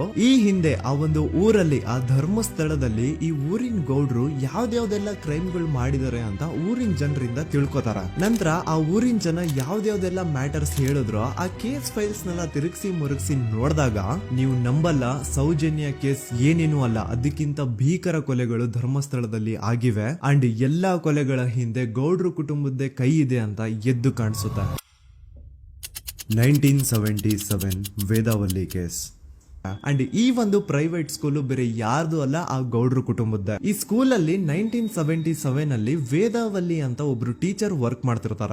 ವೇದಾವಲ್ಲಿ ಆ ಟೀಚರ್ ಜಾಬ್ ಗೆ ತುಂಬಾನೇ ಓವರ್ ಕ್ವಾಲಿಫೈಡ್. ಅವರ ಕ್ವಾಲಿಫಿಕೇಶನ್ಸ್ ನ ಗಮನದಲ್ಲಿ ಇಟ್ಕೊಂಡ್ರೆ ಅವ್ರಿಗೆ HM ಅಥವಾ ಪ್ರಿನ್ಸಿಪಲ್ ನ ಪೋಸ್ಟ್ ಸಿಗ್ಬೇಕು. ಆದ್ರೂ ಸಹ ವೇದಾವಲ್ಲಿ ಆಸ್ ಎ ಟೀಚರ್ ಆಗಿನೇ ಕೆಲಸ ಮಾಡ್ಕೊಂಡು ಹೋಗ್ತಿರ್ತಾರ. ಒಮ್ಮೆ ಏನಾಗುತ್ತೆ, ಸ್ಕೂಲ್ ಅಲ್ಲಿ ಪ್ರಿನ್ಸಿಪಲ್ ನ ಪೋಸ್ಟ್ ಖಾಲಿ ಆಗುತ್ತೆ ಅಂಡ್ ಆ ಒಂದು ಪೋಸ್ಟ್ ಗೆ ಎಲ್ರು ಏನ್ ಅನ್ಕೊಳ್ತಾರೆ, ವೇದಾವಲ್ಲಿನೇ ಸೆಲೆಕ್ಟ್ ಮಾಡೋದು ಅಂತ. ಆದ್ರೆ ವೇದಾವಲ್ಲಿಯ ಕ್ಯಾಸ್ಟ್ ಬೇರೆ ಇದೆ ಅನ್ನೋ ಒಂದೇ ಒಂದು ಕಾರಣಕ್ಕೆ ಆ ಪ್ರಿನ್ಸಿಪಲ್ ನ ಪೋಸ್ಟ್ ವೇದಾವಲ್ಲಿಗೆ ಸಿಗದೆ ಬೇರೆ ಯಾರನ್ನೋ ತಂದು ಕೂರಿಸ್ಬಿಟ್ಟಿರ್ತಾರ. ಇದ್ರಿಂದ ಟೀಚರ್ ವೇದಾವಲ್ಲಿಗೆ ತುಂಬಾ ಕೋಪ ಬಂದು ಅವ್ರ ಸ್ಕೂಲ್ ಮುಂದೆ ಪ್ರೊಟೆಸ್ಟ್ ಮಾಡೋದ್ ಸ್ಟಾರ್ಟ್ ಮಾಡ್ತಾರ. ಅಂಡ್ ಈ ವಿಷಯ ಸ್ಕೂಲ್ ನ ಓನರ್ಸ್ ಗೆ ಇಷ್ಟ ಆಗಲ್ಲ. ಸೊ ಅವರು ಆ ಕೋಪನ ಹಾಗೆ ಮನ್ಸಲ್ಲಿ ಇಟ್ಕೊಂಡಿರ್ತಾರ. ಒಮ್ಮೆ ಏನಾಗುತ್ತೆ, ಸ್ಕೂಲ್ ರಜೆ ಇರುತ್ತೆ, ವೇದಾವಲ್ಲಿ ಮನೇಲಿ ಇರ್ತಾರ ಅಂಡ್ ಅವ್ರ ಹಸ್ಬೆಂಡ್ ಡಾಕ್ಟರ್ ಅರಳೆ ಅವ್ರಿಗೆ ಯಾವ್ದೋ ಬೇರೆ ಊರಲ್ಲಿ ಒಂದು ಕಾಲೇಜ್ ಅಲ್ಲಿ ಸೆಮಿನಾರ್ ಏನೋ ಇರುತ್ತೆ. ಸೊ ಅವರು ಅಲ್ಲಿಗೆ ಹೋಗಿರ್ತಾರೆ. ಈಗ ಮನೇಲಿ ಇರೋದು ವೇದಾವಲ್ಲಿ ಒಂದೇ. ಇದೇ ಒಂದು ಅವಕಾಶನ ನೋಡ್ಕೊಂಡು ಯಾರೋ ವೇದಾವಲ್ಲಿ ಅವ್ರ ಮನೆಗ್ ನುಗ್ಗಿ ವೇದಾವಲ್ಲಿಗೆ ಹೊಡೆದು ನಂತರ ಅವ್ರನ್ನ ಜೀವಂತವಾಗಿ ಸುಟ್ಬಿಡ್ತಾರ. ಸ್ವಲ್ಪ ಹೊತ್ತು ನಂತರ ರಾತ್ರಿ ಆಗ್ತಿದ್ದಂಗೆ ಡಾಕ್ಟರ್ ಅರಳೆ ಅವರು ಮನೆಗೆ ವಾಪಸ್ ಬರ್ತಾರೆ ಅಂಡ್ ಮನೆ ಒಳಗಡೆ ಬಂದ್ ನೋಡಿದ್ರೆ ವೇದಾವಲ್ಲಿ ಅವರು ಸತ್ ಹೋಗಿ ಅವರ ಬಾಡಿ ಸುಟ್ ಹೋಗಿ ನೆಲದ ಮೇಲೆ ಬಿದ್ದಿದೆ. ಹೆಂಡತಿನ ಕಳ್ಕೊಂಡಿರುವಂತಹ ದುಃಖನ ಸೈಡ್ಗೆ ಇಟ್ಟು ಡಾಕ್ಟರ್ ಅರಳೆ ಅವರು ಮೊದ್ಲು ಪೊಲೀಸ್ ಸ್ಟೇಷನ್ ಹೋಗ್ಬಿಟ್ಟು ನಮ್ ಮನೆಗೆ ನಾನ್ ಇಲ್ದೇ ಇರುವಂತಹ ಸಮಯನ ನೋಡ್ಕೊಂಡು ಯಾರೋ ಮನೆ ಒಳಗಡೆ ನುಗ್ಗಿ ನನ್ನ ಹೆಂಡತಿನ ಹೊಡೆದು ನಂತರ ಅವಳನ್ನ ತುಂಬಾ ಭೀಕರವಾಗಿ ಸಾಯಿಸಿದರೆ ಅಂತ ಪೊಲೀಸ್ ಅವ್ರಿಗೆ ರಿಪೋರ್ಟ್ ಕೊಡಕ್ ಹೋದ್ರೆ ಅಲ್ಲಿ ಪೊಲೀಸ್ ಅವರು ಉಲ್ಟಾ ಡಾಕ್ಟರ್ ಅರಳೆ ಮೇಲೆನೆ FIR ಬರ್ದು ನೀನೇ ನಿನ್ ಹೆಂಡತಿನ ಸಾಯಿಸಿದ್ಯಾ, ನಾಟಕ ಮಾಡಬೇಡ ಅಂತ ಅವ್ರನ್ನೇ ಅರೆಸ್ಟ್ ಮಾಡ್ಬಿಡ್ತಾರ. ನಂತರ 2-3 ವರ್ಷ ಜೈಲಲ್ಲೇ ಇದ್ದು ಡಾಕ್ಟರ್ ಅರಳೆ ಅವರು ತಮ್ಮ ಫ್ರೆಂಡ್ಸ್ ಅಂಡ್ ಫ್ಯಾಮಿಲಿ ಮೂಲಕ ಎವಿಡೆನ್ಸ್ ನೆಲ್ಲ ಕಲೆಕ್ಟ್ ಮಾಡಿಸಿ ತಾನ ಕೊಲೆನ ಮಾಡಿಲ್ಲ, ತಾನ್ ತನ್ನ ಹೆಂಡತಿನ ಸಾಯಿಸಿಲ್ಲ ಅಂತ ಕೋರ್ಟ್ ಅಲ್ಲಿ ಪ್ರೂವ್ ಮಾಡ್ಕೊಂಡು ಜೈಲಿಂದ ರಿಲೀಸ್ ಆಗ್ತಾರ. ಸೊ ಈಗ ಡಾಕ್ಟರ್ ಅರಳೆ ಅವರು ಈ ಒಂದು ಕ್ರೈಮ್ ನ ಮಾಡಿಲ್ಲ ಅಂತಂದ್ರೆ ವೇದಾವಲ್ಲಿನ ಅಷ್ಟು ಭೀಕರವಾಗಿ ಸಾಯಿಸಿದವ್ರು ಯಾರು, ಈ ವಿಷಯ ಇವತ್ತಿನವರೆಗೂ ಗೊತ್ತಾಗಿಲ್ಲ. 1986 ಅಲ್ಲಿ ನಡೆದಂತಹ ಪದ್ಮಲತಾ ಕೇಸ್. ಪದ್ಮಲತಾ ಅವ್ರ ತಂದೆ ಕಮ್ಯುನಿಸ್ಟ್ ಪಾರ್ಟಿನ ಲೀಡರ್ ಇರ್ತಾರೆ. ಅವ್ರ ರಿಯಲ್ ನೇಮ್ ಏನು ಅಂತ ನಮಗ್ ಗೊತ್ತಾಗಿಲ್ಲ, ಬಟ್ ಈ ವಿಡಿಯೋದಲ್ಲಿ ಅವ್ರ ಹೆಸರು ಲಕ್ಷ್ಮಣ್ ಅಂತ ಅನ್ಕೊಳ್ಳಿ. ಸೊ ಕಮ್ಯುನಿಸ್ಟ್ ಪಾರ್ಟಿನ ಲೀಡರ್ ಇರುವಂತಹ ಲಕ್ಷ್ಮಣ್ ಅವ್ರಿಗೆ ಊರಲ್ಲಿ ತುಂಬಾನೇ ಸಪೋರ್ಟ್ ಇರುತ್ತೆ, ಊರಿನ ಜನರ ಫೇವ್ರೇಟ್ ಇರ್ತಾರೆ ಇವರು. ಅಂಡ್ ಅದೇ ವರ್ಷ ಅಂದ್ರೆ 1986 ಅಲ್ಲಿ ಪಂಚಾಯತ್ ಎಲೆಕ್ಷನ್ ಬೇರೆ ಇರುತ್ತೆ ಅಂಡ್ ಎಲ್ರಿಗೂ ಗೊತ್ತಿತ್ತು ಲಕ್ಷ್ಮಣೆ ಗೆಲ್ಲೋದು ಅಂತ. ಆ ಪಂಚಾಯತ್ ಎಲೆಕ್ಷನ್ ಅಲ್ಲಿ ಲಕ್ಷ್ಮಣ್ಣ ಆಪೋಸಿಟ್ ಗೌಡ್ರಿಗೆ ತುಂಬಾ ಬೇಕಾಗಿರೋರು ಒಬ್ರು ನಿಂತಿರ್ತಾರ ಅಂಡ್ ಅವ್ರಿಗೂ ಗೊತ್ತಿತ್ತು ಎಲೆಕ್ಷನ್ ಏನಾದ್ರು ಆದ್ರೆ ಲಕ್ಷ್ಮಣ ಎಲೆಕ್ಷನ್ ಅಲ್ಲಿ ಗೆಲ್ಲೋದು ಅಂತ. ಸೊ ಎಲ್ಲಿ ಸೋತೋಗ್ಬಿಡ್ತೀವೋ ಅನ್ನೋ ಭಯಕ್ಕೆ ಆ ಗೌಡ್ರು ಕಡೆ ಅವ್ರು ಏನ್ ಮಾಡ್ತಾರೆ, ಲಕ್ಷ್ಮಣ್ಣ ಅಪ್ರೋಚ್ ಮಾಡಿ ಮುಚ್ಕೊಂಡು ಈ ಪಂಚಾಯತ್ ಎಲೆಕ್ಷನ್ ಅಲ್ಲಿ ನಿನ್ ನಾಮಿನೇಷನ್ ನ ಕ್ಯಾನ್ಸಲ್ ಮಾಡು ಅಂತ ವಾರ್ನಿಂಗ್ ಕೊಡ್ತಾರ. ಆದ್ರೆ ಲಕ್ಷ್ಮಣ್ ಅವರು ಅಂಜದೆ ನೀವ್ ಏನ್ ಮಾಡ್ತಿರೋ ಮಾಡ್ಕೊಳ್ರಿ, ಆದ್ರೆ ನಾನ್ ಮಾತ್ರ ನಾಮಿನೇಷನ್ ನ ಕ್ಯಾನ್ಸಲ್ ಮಾಡಲ್ಲ ಅಂತ ಆ ಗೌಡ್ರು ಕುಟುಂಬನ ಎದುರು ಹಾಕೋತಾರ. ದೆನ್ ಎಂತ ಕೋಇನ್ಸಿಡೆನ್ಸ್ ನೋಡಿ, ನೆಕ್ಸ್ಟ್ ಡೇನೆ ಲಕ್ಷ್ಮಣ್ ಅವ್ರ ಮಗಳು ಪದ್ಮಲತಾ ಕಿಡ್ನಾಪ್ ಆಗ್ತಾಳ.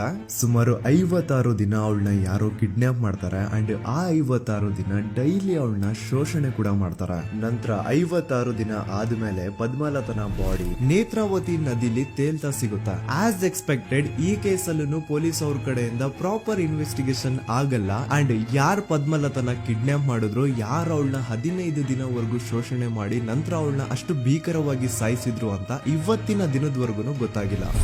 ಮತ್ತೆ ನಮಗೆ ಗೊತ್ತಾದದು 22ಕ್ಕೆ ಸ್ಕೂಲ್ ಡೇ, 56 ದಿನ ಕಳೆದು ಹೊಳೆಯಲ್ಲಿ ಜನ ಉಂಟು ಅಂತ ಕೇಳಿ ಪೊಲೀಸಿನವರು ಬರುವಾಗ ಬಂದು ಹೇಳುವಾಗ ನಮಗೆ ಗೊತ್ತಾದ.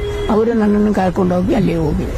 ಇನ್ನೊಂದು ಲಾಸ್ಟ್ ಕೇಸ್ ಇದೆ, ಇದು ಅರ್ಲಿ 2000 ಅಲ್ಲಿ ನಡೆದಿರೋದು. ಇವ್ರದ್ದು ಅಷ್ಟಾಗಿ ಡೀಟೇಲ್ಸ್ ನಾನು ಹೇಳಲ್ಲ, ಜಸ್ಟ್ ಮೇಲ್ ಹೇಳ್ತೀನಿ. 2000 ಇಸ್ವಿಯಲ್ಲಿ ಧರ್ಮಸ್ಥಳದಲ್ಲಿ 2 ಫಿನಾನ್ಸ್ ಬ್ಯಾಂಕ್ ಇರ್ತಾವೆ. ಒಂದು ಅಗೇನ್ ರಿಯಲ್ ನೇಮ್ ತಗೊಳ್ಳೋದು ಬೇಡ, ಲೈಕ್ ಜಸ್ಟ್ ಸಹಕಾರ ಗ್ರಾಮೀಣ ಬ್ಯಾಂಕ್ ಅನ್ಕೊಳ್ಳಿ. ಅಂಡ್ ಇನ್ನೊಂದು ಬಂದ್ಬಿಟ್ಟು ಫೈನಾನ್ಸ್ ಪ್ರೈವೇಟ್ ಲಿಮಿಟೆಡ್ ಬಂದು ಗೌಡ್ರು ಕುಟುಂಬ ಅವ್ರಿಗೆ ಸೇರಿದ್ದು. ಆ ಕಡೆ ಇವ್ರ ಆಪೋಸಿಟ್ ಏನದು ಗ್ರಾಮೀಣ ಬ್ಯಾಂಕ್ ಇತ್ತು, ಅದರಲ್ಲಿ ಒಬ್ಬ ಮ್ಯಾನೇಜರು ಬಡವ್ರಿಗೆ ಸಹಾಯ ಆಗ್ಲಿ ರೈತರಿಗೆ ಸಹಾಯ ಆಗ್ಲಿ ಅಂತ ತುಂಬಾ ಕಡಿಮೆ ಬಡ್ಡಿಗೆ ಲೋನ್ ಕೊಡ್ತಿರ್ತಾನೆ. ಇದ್ರಿಂದಾಗಿ ಧರ್ಮಸ್ಥಳದಲ್ಲಿ ಆಲ್ಮೋಸ್ಟ್ ಎಲ್ಲಾ ಕಸ್ಟಮರ್ಸ್ ಆ ಗ್ರಾಮೀಣ ಬ್ಯಾಂಕ್ ಕಡೆಗೆ ಹೋಗ್ತಿರ್ತಾರೆ, ಪ್ರೈವೇಟ್ ಲಿಮಿಟೆಡ್ ಕಡೆಗೆ ಯಾರು ಬರ್ತಿರಲ್ಲ. ಇದ್ರಿಂದ ಗೌಡ್ರಿಗೆ ಲಾಸ್ ಆಗ್ತಿರುತ್ತ. ಸೊ ಅವ್ರೇನ್ ಮಾಡ್ತಾರೆ, ಆ ಗ್ರಾಮೀಣ ಬ್ಯಾಂಕ್ ನ ಮ್ಯಾನೇಜರ್ ಏನಿದ್ನೋ ಅವನ್ಗೆ ಒಂದು ಸ್ವೀಟ್ ವಾರ್ನಿಂಗ್ ಕೊಡ್ತಾರ. ಮುಚ್ಕೊಂಡು ಇನ್ಮೇಲೆಯಿಂದ ನಿನ್ ಲೋನ್ಸ್ ಕೊಡೋದನ್ನ ನಿಲ್ಸ್ಬಿಡು. ಇನ್ ಕೇಸ್ ಲೋನ್ ಕೊಟ್ರು ನಾವ್ ಯಾವ ಇಂಟ್ರೆಸ್ಟ್ ರೇಟ್ ಗೆ ಲೋನ್ ನ ಕೊಡ್ತಾ ಇದೀವೋ ಅದೇ ರೇಟ್ ಗೆ ನೀನು ಕೊಡುವ ಅಂತ ಫೋರ್ಸ್ ಮಾಡ್ತಾರ. ಆದ್ರೆ ಆ ಗ್ರಾಮೀಣ ಬ್ಯಾಂಕ್ ನ ಮ್ಯಾನೇಜರ್ ಇದ್ಯಾವುದನ್ನು ಕಿವಿಗೆ ಹಾಕೊಳ್ಳಾರ್ದೆ ಅವನ್ ಕೆಲಸ ಅವ್ನ್ ಮಾಡ್ಕೊಂಡು ಹೋಗ್ತಾನ. ದೆನ್ ಸಡನ್ಲಿ ಒಂದು ದಿನ ಬ್ಯಾಂಕ್ ಮ್ಯಾನೇಜರ್ ನ ಹೆಂಡತಿನ ಮನೆ ಒಳಗಡೆನೆ ನುಗ್ಗಿ ಯಾರು ಮಾಡಿ ತುಂಬಾ ಭೀಕರವಾಗಿ ಸಾಯಿಸ್ಬಿಡ್ತಾರ. ಇದ್ರ ರಿಗಾರ್ಡಿಂಗ್ ಆ ಬ್ಯಾಂಕ್ ಮ್ಯಾನೇಜರ್ ಪೊಲೀಸ್ ಸ್ಟೇಷನ್ ಅಲ್ಲಿ ಕಂಪ್ಲೇಂಟ್ ಕೊಡಕ್ ಹೋದ್ರೆ ಪೊಲೀಸ್ ಅವರು ಉಲ್ಟಾ ಆ ಬ್ಯಾಂಕ್ ಮ್ಯಾನೇಜರ್ ಹೆಸರಲ್ಲೇ FIR ಬರ್ದು ನೀನೇ ನಿನ್ ಹೆಂಡತಿನ ಸಾಯಿಸಿದ್ಯಾ ಅಂತ ಅವನ್ನೇ ಅರೆಸ್ಟ್ ಮಾಡ್ಬಿಡ್ತಾರ. ನಂತರ 1-2-3 ವರ್ಷ ಆ ಬ್ಯಾಂಕ್ ಮ್ಯಾನೇಜರ್ ಜೈಲಲ್ಲಿ ಇರ್ತಾನೆ. ಅದಾದ್ಮೇಲೆ ಅವನ ಕ್ರೈಮ್ ನ ಮಾಡಿಲ್ಲ ಅಂತ ಕೋರ್ಟ್ ಅಲ್ಲಿ ಪ್ರೂವ್ ಆಗುತ್ತೆ. ಆದ್ರೆ ರಿಯಲ್ ಕ್ರೈಮ್ ಮಾಡಿದವರು ಯಾರು ಅಂತ still it's A question mark. And ಇನ್ನೊಂದು ನಾರಾಯಣ ಅಂಡ್ ಯಮುನಾ ಕೇಸ್ ಬಗ್ಗೆ ಅಂತೂ ನಾನು ಆಗ್ಲೇ ನಿಮ್ಗೆ ಎಕ್ಸ್ಪ್ಲೇನ್ ಮಾಡಿದೆ. ಸೊ ಎಂತಹ ಕೋ ಇನ್ಸಿಡೆಂಟ್ಸ್ ಗಳು ನೋಡಿ, ಯಾರೆಲ್ಲ ಆ ಧರ್ಮಸ್ಥಳದಲ್ಲಿ ಗೌಡ್ರು ಕುಟುಂಬನ ಎದುರಾಕೊಂಡಿದಾರೋ ಅವ್ರ ಜೀವನದಲ್ಲಿ ಏನೋ ಒಂದು ತುಂಬಾ ದೊಡ್ಡ ದುರಂತ ನಡೆದು ಹೋಗುತ್ತಾ. ಅಂಡ್ ಸರ್ಪ್ರೈಸಿಂಗ್ಲಿ ಅವ್ರ ಕೇಸಲ್ಲಿ ಪೊಲೀಸ್ ಅವ್ರ ಕಡೆಯಿಂದ ಪ್ರಾಪರ್ ಇನ್ವೆಸ್ಟಿಗೇಷನ್ ಆಗಲ್ಲ. ಅಂಡ್ ಯಾರ ಕ್ರೈಮ್ ನ ಮಾಡಿದ್ರು ಅಂತ ಯಾವತ್ತೂ ಹೊರಗ್ ಬರೋದೇ ಇಲ್ಲ. ಸೊ ಈ ಗೌಡ್ರು ಕುಟುಂಬದವರು ಧರ್ಮಸ್ಥಳದಲ್ಲಿ ಬೇಜನ್ ಕರ್ಮಕಾಂಡಗಳನ್ನ ಮಾಡಿದ್ದಾರೆ. ಅಂಡ್ ಅವ್ರ ಪವರ್ ಅಂಡ್ ಅವ್ರಿಗಿರುವಂತಹ ಇನ್ಫ್ಲೂಯೆನ್ಸ್ ಇಂದ ಆ ಎಲ್ಲಾ ಕೇಸ್ ನ ಮುಚ್ಚಾಕಿದ್ದಾರೆ ಅಂತ